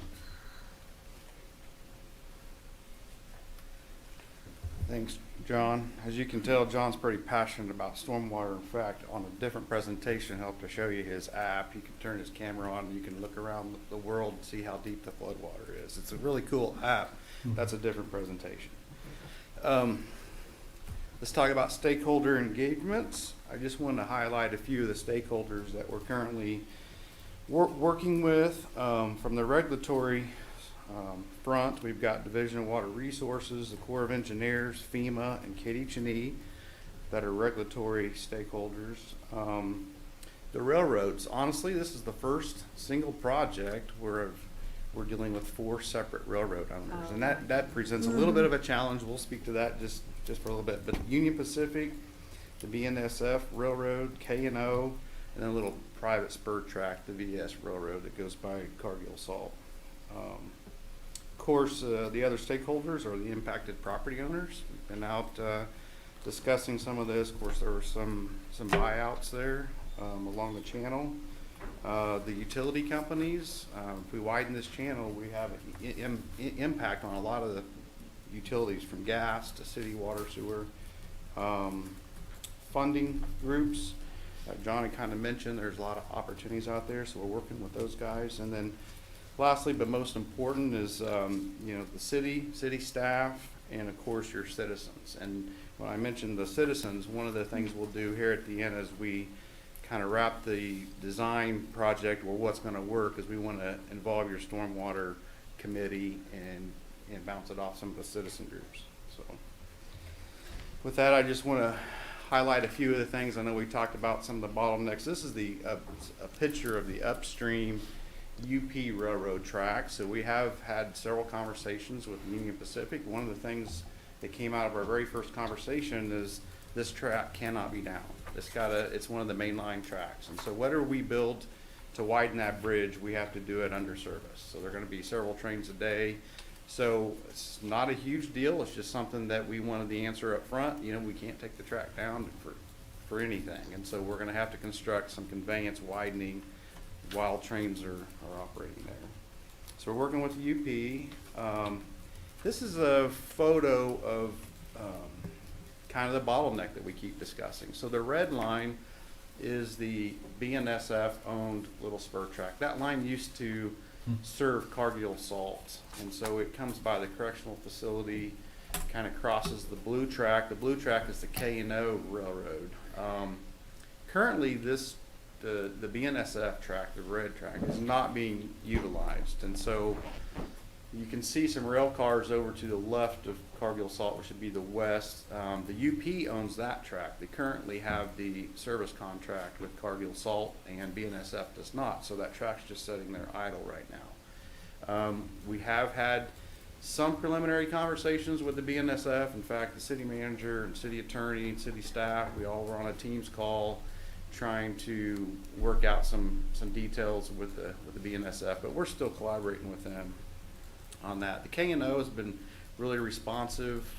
They also would like their service to stay active during construction, so we need to install some box culverts there at the K&O. And then this green line, again, Cargill Salt is still in the photo to the left, but that's the little spur line track that the VS Railroad operates. I did throw in a couple of pictures here just so you guys can visualize and see why it's creating some of the bottlenecks. So the upper left is the K&O track. These are all wood timber structure bridges. That structure is actually in pretty good shape, has pretty decent conveyance, so we don't have to do a lot of improvements there. The one in the middle is the BNSF track that is not currently being used. The rail car sitting on that track is one that the UP just parked there, to get it out of the way. And we did visit with Cargill, which they've said they don't want any cars being parked on that bridge because they're not sure how stable it is. So that's one of the things we're trying to work with the railroad on is what type of structure do we have to put back to widen? Can we go back with the timber structure, which would be a lot more cost effective than putting in like a concrete bridge structure? Oh, sorry, let me go back here real quick. The last structure is the VS Railroad, and got pictures, there's trees growing through it. It hasn't been utilized. However, they indicate that they plan to reactivate that track. Again, everyone wants to pursue contracts with the Cargill. That structure's in pretty disrepair, but I will say the VNS has been willing to work with us. You can see there's not much clearance there. That's only about 3 foot, and that's really creating some of the bottlenecks. Stormwater can't get out unless it really overtops it. And so some of the things we've discussed with the railroads is like, hey, if we don't work together on this, there's a chance a good storm's going to blow your bridge out, and then you're repairing it on your own. So is there a chance we can work together to make some improvements there? So that just kind of highlights some of the stakeholders. We're actively engaging all the railroads. We haven't got to the point where we've activated the Stormwater Committee to start visiting with citizens on some of the public amenities. We want to make sure we identify something that's going to work and something that's budgeted. So next steps, we want to continue working with city staff for project phasing and implementation. As John mentioned, and the modeling has indicated that there's some real benefit to maybe breaking this up into 2 phases. The downstream phase, which we feel like we can proceed with. We're kind of waiting on some answers for the BNSF, and we don't want to sit around and keep waiting. There's some things downstream. If the city points us in that direction, we can get going on some of the downstream and call that phase 1. While we're still working with the stakeholders upstream, we call that phase 2. But that's one of the things that we're visiting with city staff about. Again, we're going to continue to evaluate potential funding opportunities. As you guys are aware, you probably received some of your shares. There's some COVID funds coming out. The BRIC grant has been doubled this coming year, so there's some opportunities there that we want to keep our ear to the track on potential funding to help this project. And then if we break it up into 2 phases, one of the first things we want to do is get utilities cleared out of the way. So we had discussed with the city about turning out a bid package to get some of the utilities cleared, so it's ready to go. Behind that, bridge modifications, and then the channel improvements. So with that, do you guys have any questions? Or Eric, if I could begin by first of all saying I really appreciate your coming over this morning, the 2 of you, and we've had a good relationship with you guys for a couple of years on this, and I've been involved in some of those briefings. And so I think, in part, I think we are in really good hands with you guys, and I think you have a thorough knowledge and understanding of what the situation of multiple moving parts. I appreciate your brief explanation of the situation with the railroads, and I know that can be a challenge. I guess my initial question, I would get right to the core of it, is that obviously this is a very time-sensitive process. And do you have any calendar that you could share with us preliminarily as to what that time schedule might look for phase 1 and a phase 2 of contract lettings? That's really what I'm after. Is we imposed this stormwater utility fee back in 2013, and I'm not sure if any of us really had the grasp of exactly the longevity of this complex problem or challenge. Right. But more directly is there any way that you could highlight for us proposed contract letting schedule so we can be more responsive to the public? I get a lot of calls from major industries that are really paying a huge bill on this thing, and they're obviously looking for, and none of us probably really understand the complexities of this Cow Creek project itself, but that would be my first question. Yeah, no, that's a great question, and honestly, I tell Jeff this all the time. I lose sleep at night because some of the stakeholders have been non-responsive, and I'm not going to put my thumb on which ones are Yeah. doing that. But you know, it's like we've got to get this off a dead center. I mean, there's a couple of things that have just been delayed, and you know, COVID hasn't slowed us down at all. But I'm Okay. hearing that from some of the stakeholders, like, well, we don't have anybody in the office, or we can't set up a meeting, till next month maybe. But long story short, this downstream area does have some additional discussions on property, whether it be easements or acquisitions for improvements in the downstream area. Those are hard to identify how long they will take. We have talked with the city manager about when's the appropriate time to start having some discussions with folks downstream. One of the things we have to be careful of is that based on those negotiations, for whether it be property or easements or something else, it could impact the project. And so we're a little leery on spending many dollars making some improvements that we know are going to probably need to happen until we get some of the last pieces of the puzzle downstream figured out. However, with that said, one of the obvious ones is utility relocations. There's some gas lines. There's a 24-inch interceptor sewer that's in the way. There's some things that we can get cleared out of the way as far as bid packages, get construction underway, maybe while some of the negotiations occur. But I can let the city manager speak to that as well. Crystal ball, I think we could have a bid package for utilities out by the end of this year, first of next year, if everything goes well, and we get some clearances to go ahead and start on some utilities. Beyond that, the bridges, we need to discuss phases. Do we want to do all the structures in one bid package? And again, Jeff can speak to this. We kicked it around to maybe do the railroad structures under one contract and maybe the residential type bridges on Plum. When you speak to that, is that contingent on grant funding, or would that be funded primarily through our stormwater utility fund? You want to speak to that, Jeff? Or a combination, or? It might be a combination depending on when we put out those bid packages. Some of the improvements could be done under, of course, the stormwater utility fees. If we get a larger bid package, that might be the best way to utilize grant funding and show a benefit with respect to FEMA and the floodplain. So those would be more conducive to that, I think. So. Are we currently generating about $2 million a year in that fund? Yeah, to a little bit over that, actually. And That's right. Are the ratepayers, are they current, the majority of the ratepayers current with their schedule? That's an Angela question. That's probably an Angela question. Thank you, Angela. I would have to pull some reports to see. I think there are some property owners who are not connected to sewer or water who are not paying their fees. Okay. And we haven't pursued any means of enforcing that or collecting that beyond sending it to the Kansas Debt Set-Off program, which would be able to garnish any fees from the state or any state tax return refunds that they would have.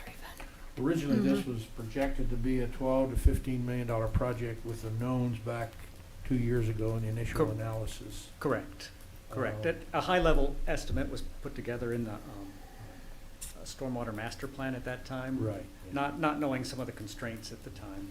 Has that escalated, that project cost? Well, that's where the question is. If we phase this, there's the potential where the cost might be a little bit higher than that, yes. But we're trying to as they talked about, right-size some of the things, so we wouldn't, per se, overdo some of the improvements and put the money where we get the biggest Yeah, I appreciate the benefit. reference of cost benefit. That's so important. Because it is important, and that's where we've been. 1+. That's where we've had a little bit of with respect to timing and not want to bite off too much right at the moment till we have kind of, I would say, our ducks in a row per se on some of the railroads, dealing with the numerous entities there. Is that, in your judgment, our biggest hurdle is with the Class 1 and the short line railroads at this juncture? Right, and we've had very good discussions with the short line railroads. Okay. I think those those issues can be worked out. The class 1 is the one where we're still having some difficulties. So. And we're trying to minimize costs of maybe asking if we can build those bridges out of more timber structures and to minimize costs on our side, or increase those sizings. So is the door still open with particularly the Class 1 railroads to get this resolved and some agreement in place? It is at this point, but we haven't heard back from them for quite a while. And it's not for lack of trying. I know. Yeah, Honestly, I know. They update me every time they call and try to get a hold of them, and they've had a tough time with that. So. What, if anything, we as a council or our city manager's office, how can we intervene if it would be appropriate to see if we could accelerate these decisions? Yeah, I think it wouldn't hurt. So, yeah, they've been super responsive. We had the city manager and city attorney on the call with the railroad. So anytime we've asked for, hey, you guys carry a bigger stick, they tell us consultants, we don't have time for you, but sure, you know, we get city officials involved, then we have a tendency to get their ear. So they've jumped on the call and are still waiting for a response. But one other point I did want to make is this phase 2, the cost has escalated over the initial cost, but it also provides a mutual benefit to a separate stormwater CIP drainage basin. And so some of those costs aren't additional costs. It was costs in future CIP work that we feel like would benefit if we build it today, is going to help eliminate that bottleneck, but it's also going to serve future CIPs in a separate basin, not the Cow Creek basin. Well, in your steps, how do we want to leave this today with you guys being here as to some course of action that we would have some definitive idea of what that construction schedule might look like? I think we can get a schedule put together. There might be some things that might lengthen out. I'm not worried about that portion, but I think we could do that. We also would need to begin to engage the Department of Corrections a little bit for some of that, not necessarily the property, but just an agreement for some work downstream. So those are some things that we can be moving forward on, as well as some of the utility relocations. So I think a schedule could be put together. Is there any role for the Kansas Department of Transportation to be involved in any of these discussions with the railroads, or is that really out of their bounds? Well, I don't know. That's one thing we haven't looked at this point. So that might be a good, at least ask some questions. I don't think that's. We know the secretary quite well. Well, we try to, we talked with them on Ray's grant and different things too. Yes, so. right. So I'm just trying to. No, I'm glad you are, because that's where we've been too, trying to move things forward, but it's at a snail's pace at this point. So. Does our city manager have any thoughts on this? I do. Yes, sir. I do. My discovery walking into this was that we could do $6 or $8 million worth of improvements upstream. And if you look at the various models, the inundation maps, you find that until you resolve these rail bridges, you're really not getting a lot of bang for the buck. And those are not going to be cheap endeavors when it comes to reconstruction of those bridges, because they're not going to allow us to shut them down or buy them out for the privilege of shutting them down permanently. They want to maintain the right to use those permanently, and now that there's opportunity for new bridges to be constructed that meet new requirements, that's what we'll have to construct, and there's going to be a heck of a price tag with that. And so as far as project dollars having the biggest bang for the buck, clearly I agree with everything I'm hearing based on the modeling that we saw the one day too, is that really there's no bigger impediment right now to this project than that rail, those rail structures. And I hate to discuss too openly what that looks like dollar-wise to us, right? Because we might as well just write the check at that point. But that is really the hinge pin to this whole project, in my opinion. Mine also. Yeah. But you And can. have you been the chief spokesman for the city on this? You and Jeff? It's been kind of a collective is, effort. John and Eric, have they been involved in these as well? They even have a specialty consultant that we've counseled with that used to be exclusively rail to get his idea on how to approach the issue. But when we've taken this forward, we've done it in a collective manner with multiple staff members. In your judgment, is this an administrative process, or are there elected officials at the state level that could be beneficial to us? No one on the rail side right now has openly opposed our discussions. Nobody has said no, and actually they've been facilitative. They've been slow, maybe. Some of the offices aren't filled, I think, was one of the issues. They had some COVID realignments and whatnot that they were dealing with. But everyone has been receptive to the conversation, and I don't think I've heard anything yet that would cause me to think they're not going to work with us in earnest. So I feel like we've got good faith on the table right now in the discussions. They might not be going as fast as we would want. But that's what I sense right now. Me too. If you guys are feeling it different, let me know, but that's what I sense. I agree, it's spot on. But it sounds like we should go ahead and proceed with phase one. I mean, we have to decide whether we're gonna do it in two phases to begin with. So we haven't committed to that, but. I'm of the opinion that, because those utility relocations are not cheap. Mm-hmm. Yeah. I think I'd put the project on hold until we get this Okay. rail situation resolved. Okay. Acquisition of property that you know you're gonna have to acquire, that's one thing.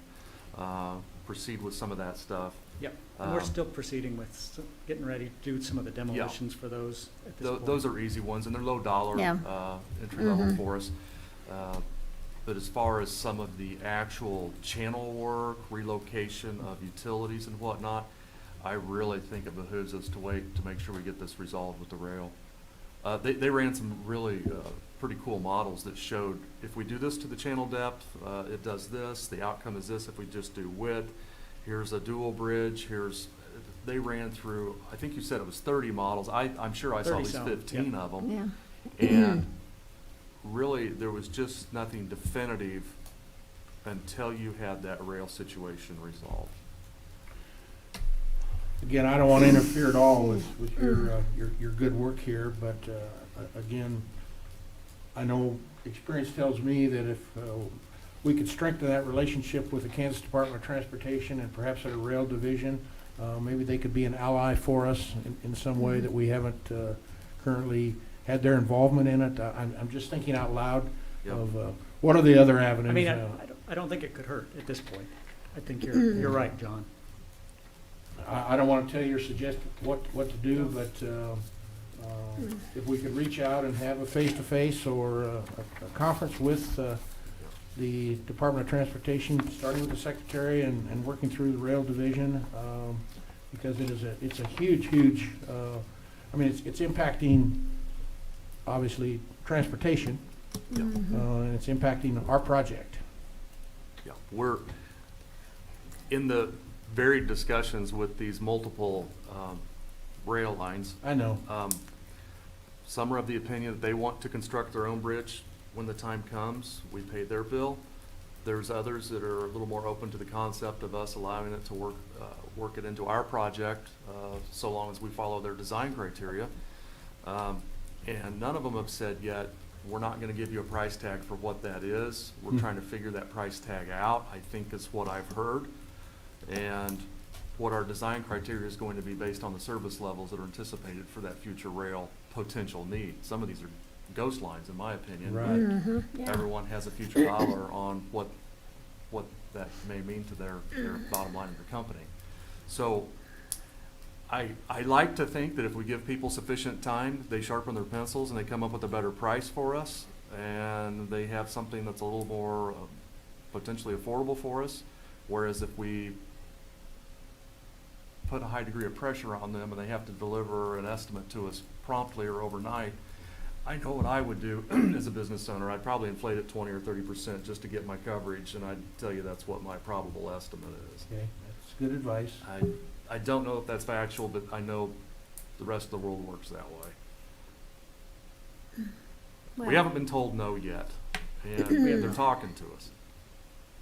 So I'm hopeful, Okay. but I'm not hopeful for a speedy. Yeah. I don't want to mislead you at all. I don't think this is going to be a speedy outcome. Thank you for your continued work on this. Yeah. This is Well, we very want to helpful. move it forward too, believe me. It's, I know you do. Yeah. it's we're kind of caught in the middle at the moment, so waiting for the good answers we would like, so. Well, thank you, Jeff. Just for mine, how long are we working on this? Oh, We started in 2013. 2013. Okay. Right. The master plan portion started in 2019. 2019. Yeah. So, Yeah, but But you might not have realized that this recent hurdle until, I don't know, but it might not have been until 24 months ago or so that was Yeah. discovered to the Correct. expanded Mhm. engineering, Yeah. because there's no way to know. no. All right, thank you. thank you.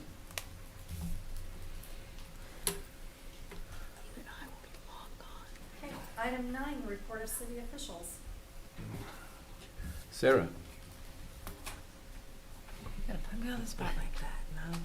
I'm gonna pass this one. You have nothing? Not at the moment, Okay. Jake? Yeah, Okay. thank you. I do have a few items, you know. Okay, well, the first one is, as many of you realize, this year and next marks the sesquicentennial of Hutchinson and Reno County, and so there is a small group of individuals from county, city, Hutch Rec, Community Foundation, Chamber, and some citizens at large that are putting together ideas of how best to mark this celebration. And in the spirit of reinvigorating community pride and really encouraging people to come together for the common good post-pandemic, we were discussing an ask to both the city and the county for a token amount of money for events to try to mark, and messaging to try to mark the occasion. So the county, I spoke with a few county commissioners about a $15,000 allocation from the county, and was hoping that the city would be on board with a $15,000 allocation from the city. Much like we used to do when we had Hutch Fest, which we no longer have. So just curious what your thoughts were on that, and if we think we can pull something like that out of reserves or another part of the budget to start kicking off these ideas. So is this a celebration? Well, the idea is that we would try to get other organizations and businesses on board with incorporating a message in their marketing to help everybody in the community, not just the usual people who engage, but like, you know, all the churches, all the businesses, all the residents, to try to help educate them about the 150th anniversary of our city, and also working with the museum. I forgot to mention them. They're a big component of this.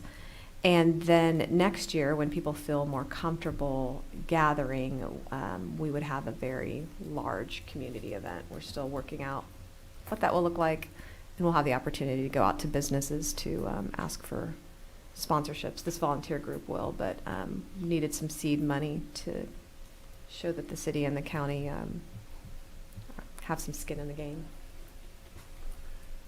Any discussion on this? Anybody's got their opinion about it? Is this something you would suggest funding out of 2022 budget? Well, I was hoping to fund it out of this year's budget and, you know, next year's budget, but we can have that conversation later, Yes. but to get it started. We hope to formally kick it off at the fall festival that's being considered, or that's being organized by the Hutch Rec as a new community festival.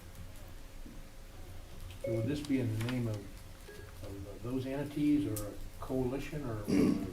Well, it would just be. Who would be the point group? Well, the group is, it's made up of, so Becca Kiesling is the representative from the city, Lori Moody is a representative from the county, Amy Conkling from the rec, Aubrey Patterson from the Community Foundation, Deborah Tufel from the Chamber, and, oh my word, the name of the museum director is escaping me. I feel terrible.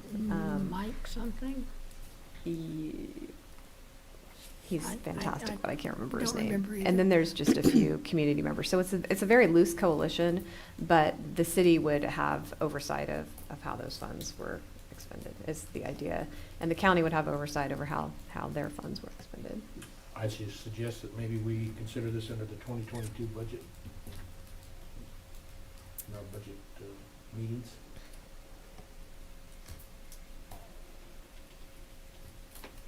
Sarah got an opinion? No. Really? I know, no. And what's the exact purpose of it? Well, the original intent was to come up with ways to get the word out to the community and engage a greater number of people in a community celebration that lasted over several months, culminating in one big event. So I know it's kind of hard to, it's not just like some easy, it's for this one event. And so the money on the front side this year, which is why I'm asking for it to come out of this budget year, would go toward messaging and toward the creation of, a website and for social media and all of the kind of materials to provide to businesses and organizations to help market this event. So like this is our seal for the 150th. You'll notice a mural is going up on the side of the building on 3rd and Main that was funded by the Community Foundation. It's just an effort to, again, reinvigorate community pride and try to bring the community together in celebration. But the money on the front side would be used for the messaging component. The money, if we allocated some next year, would be used for actual event planning. Maybe we could just split it like $750 this year and $750 next year. When we see how the budget comes out. I know. You know my vote. Yeah. No. Sorry. Well, I knew it wouldn't be an easy ask, but. Well, we need to be part of this in some way. Yeah. Yeah, I think let Angela look at the numbers and tell us if there's a place we could rob and go from there. I'd lean toward 2022 though. I don't mind I'd go in the 2022 budget maybe funding some of the event stuff. I just don't know about that much just on Well, I think. communication collaborating for do an event and then put it out there that the event's gonna be there. Let people come. I don't understand why that much money needs to be I think put towards telling.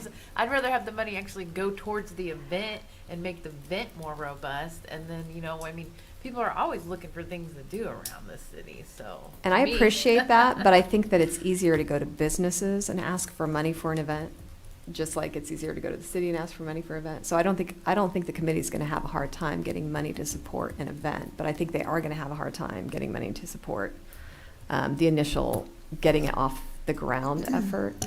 But I would be happy with whatever the city wants to contribute, and the volunteer committee will wrestle up the money as we need to, but I'd certainly hope that we could support in some fashion. Well, my opinion on this is I would like to wait. We're having our budget meeting on this Thursday night, I believe, correct? And I'd like for you to see if we can bring it up. I'd like to give some money, no doubt, but I'd like to see what our budget is and see where we're at, and then maybe the next meeting bring it up, and then we decide that my opinion, we might give half this year or next year, or maybe we can find somewhere where we can get to 15,000 one time. Okay. So I would say that we just table this until we. So you want 15,000 now just to get a committee together for an event? Oh, no. You're asking for more No, money we already for have the committee. The event? committee has been meeting since we formed it But months to ago. communicate with the businesses to get donations for the event, and then you're also going to be wanting money in the 2020 budget for the event. That's what I'm asking, yeah. Okay. Yeah. I'm okay with the 2022. I don't know. Okay. Well, I like to table it till we'll have our budget meeting. Okay. This is Thursday, and then next meeting, bring it back up again, table it till then we'll make a Great, decision. yeah, and I'm sure the county's gonna be on board, so at least we'll have that piece, so. And then the other item I had was, will we be streaming the budget session, this Thursday evening? I had a couple requests about that, and, from what we heard from the citizen engagement survey and the way that expands people's ability to know what's going on, I thought that might be a good idea. Didn't know if that was a plan. Anybody? Leave it up to the governing body. I know sometimes those become delicate conversations. Certainly, it's always a public meeting, but that would be in the hands of the governing body. So it kind of be set up like a city council, I mean, we stream that, of course, right? Right. So, And maybe not stream, but just to record it if nothing else. okay. Yeah, we'd have to have it in here if we're gonna stream it or televise it, as Correct. opposed to back in the study council chambers, Correct. which logistically, I'm not sure Are we how that gonna sets have- up. Stuff emailed to us, like spreadsheets and stuff within the next couple days, 'cause this meeting's later today, great. I was gonna ask you about that. See, I knew I had something to ask. I need spreadsheets. Thank you. Well, I think anything we could do to increase transparency and the opportunity for people to engage is positive, but, again, that's up to a consensus. So wanted to throw that out there. And if we do decide to stream it, would be helpful to get that information. I know Rebecca Kiesling will get that out if that's the direction we go. And the last thing I had is, I know we've all received emails about a noise ordinance, and I was wondering if we could hear a little bit more about what is covered in our current ordinances when it relates to disturbances as far as, loud noises, cars, et cetera. Loud music. Yep. And that's about it. Oddly, I was dealing with complaints on both ends of the spectrum in the same week where people were upset that they had been cited. I noticed. So I know that we have something that's enforceable. Chiefs groups out there using it effectively. And then there's some other instances where the cases quite haven't been made yet, that it's risen to that level. And I know Chief's prepared to speak to that today. Okay. Thank you, Chief. Yeah, as Mr. Cantrell indicated, a lot of this, originated from the Orchard Park issue where we had, that's kind of where it started with the car club and different things, but it spawned off into other areas of our community with a specific community member. And I think you all received an email from her a couple weeks ago. That's a difficult situation because we simply don't have, our city ordinance, our specific city code only really addresses loud music, and after certain hours of the day, it really doesn't address traffic or vehicle. We have adopted the state standard traffic ordinance, the STO, which you all adopt every year. It allows us to enforce traffic regulations in the city, and there's some traffic ordinances there in reference to modification of mufflers and things of that nature, racing on the roadways. And then you also adopt the UPOC, which is our unified crime, that you also allow us to enforce those ordinances or those crimes and statutes in the city. One of the things that might cover that would be disorderly conduct, because in the disorderly conduct statute, it does detail if somebody is creating loud noise or disturbance to the community in an attempt to disturb their neighborhood or disturb other people, that could constitute disorderly conduct. The specific cases that we're dealing with that Mr. Cantrell alludes to have not risen to that level. We've viewed multiple videos. We've put undercover officers out in the neighborhood to watch the driving habits of the supposed suspect. We've talked to the suspect and neighbors, and it just simply doesn't rise to the level of a violation either from our city code or any of the STOs or UPOC statutes. So it's kind of falling into gaps there. And I'm not sure, us as a city, I'm not sure some cars are designed and they have louder mufflers. They just do, sports type cars, and that disturbs some people, but also where do we regulate that if it's legal to be driven on the street by the state? I'm not sure as a city we want to regulate that. So I kind of leave that up to the governing body, but at this point, we've looked into all those specific instances and we've taken enforcement action where we felt it's appropriate. In other cases, like this lady that I know, Ms. Soldner and I have had conversations in reference to, we don't have any means to resolve that issue. But the means to resolve it would fall under the disturbing the peace ordinance? Like, we don't, I guess my question is, do we need to consider additional ordinances to address this? But you're saying we have ordinances to address this. I'm saying we have an ordinance that I think is appropriate that we could address this with if it got to disorderly conduct, which is kind of disturbing of the peace in subsection 2 of that disorderly conduct statute. I think we have an ordinance there that would address somebody who was intentionally disturbing the peace in their neighborhood, whether it's a loud car or microphone or whatever the case may be. But to this point, the level of behavior in that neighborhood hasn't risen to what we feel is a crime that's being committed. Okay. We continue to put officers out in that area. If we do observe that criminal type behavior, we would take appropriate action on that. But other than communicating with the neighborhood and communicating with this individual to try to be the best neighbor possible, that's really kind of where we've fallen out at this point. Okay. I don't think there's any, to answer your question more directly, I don't think there's any action that the council needs to take to give us more authority or more restrictive for the citizens of the community. I think that's already in place. It just hasn't risen to that level. People just need to be respectful of their neighbors. Yes, ma'am. And it's not like we can legislate that. It sounds like a terribly frustrating event. I've had probably 6 emails on it, and I wish people would be more mindful of their neighbors. So that really helps, that explanation. Thank you so much. Yes, and that's all I had, Mayor. Getting back to streamlining, we haven't answered that question. Yeah, I would agree to be more, let people know what's going on with the city. I would, my position, I wouldn't have no problem streamlining it if the other council members don't have a problem with it. I don't care.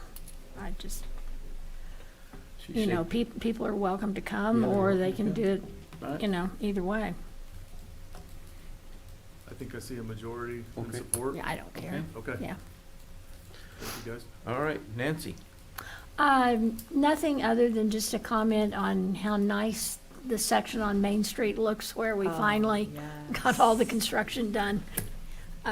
Nice to have nice bright lines painted. There's some places in town we need to do that. Dave Lane.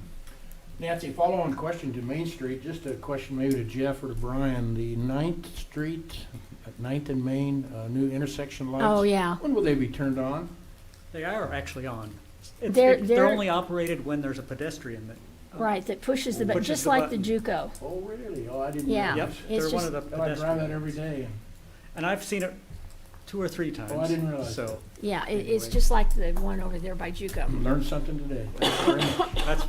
that's good. Except people still don't know how to drive it. Anything else, Mr. Dave Lane? Okay, just that I was pretty excited, just like the rest of us, about our JUCO winning the national championship. So I congratulate them again. And I congratulate our youth with the Boys and Girls Club. I didn't realize they were that deep into it with the students, what the committee was saying earlier. That gives me a little bit more hope. Like I said, our youth council got dissolved because of their actions. Maybe I would go towards Mr. Skip and see what we can try that again in the future, because I still think we need a student council involved. So I will take a look at that and go with that way in the future. But other than that, I have nothing else. Mr. Jeff. Thank you, Mayor. We've already discussed loud vehicles. That one scratched off the list. The next one is construction projects. We're seeing on our bids, projects coming in exorbitantly high. And our response to that,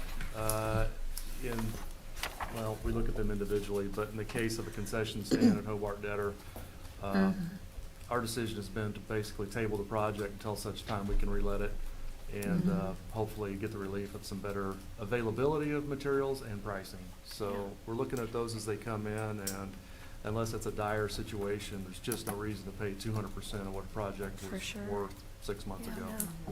So just wanted to give you a heads up on that. Is there any timeline on when they think the market's gonna level back out? Has there been any projections? I've about- heard all sorts of varying. Mhm. I've heard it's never gonna correct all the way. I've heard that it's gonna come in I've the form heard- of a crash. There'll be, yeah. Mhm. Couple of years, Yeah. just depends on who you talk to. This has a lot to do with the parts, or the right, they're gone up 120, 200%, right? Mhm. Say the parts. The material. Yeah, Yeah. that's right. And Yeah. availability at all. It's supply chain issues, it's inventory issues, it's all that. Mhm. Yeah, supply and demand too. Okay. Yeah. Yeah. Thank you. Yep. Okay. How long do you think we need for executive Yeah. session? 15 minutes? Do a half an hour just to be safe. It's like 11:40. Yeah. Oh, stupid boy. We're a talkative group. aren't we? 11:45. Thank you, sir.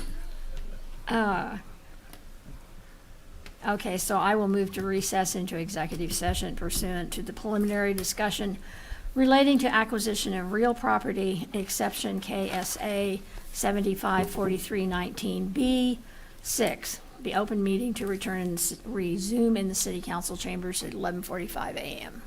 Second. Iris DeCarvalho? Yes. Ziegler? Yes. Soldner? Yes. Bagwell? Yes. Garza? Yes. Stormwater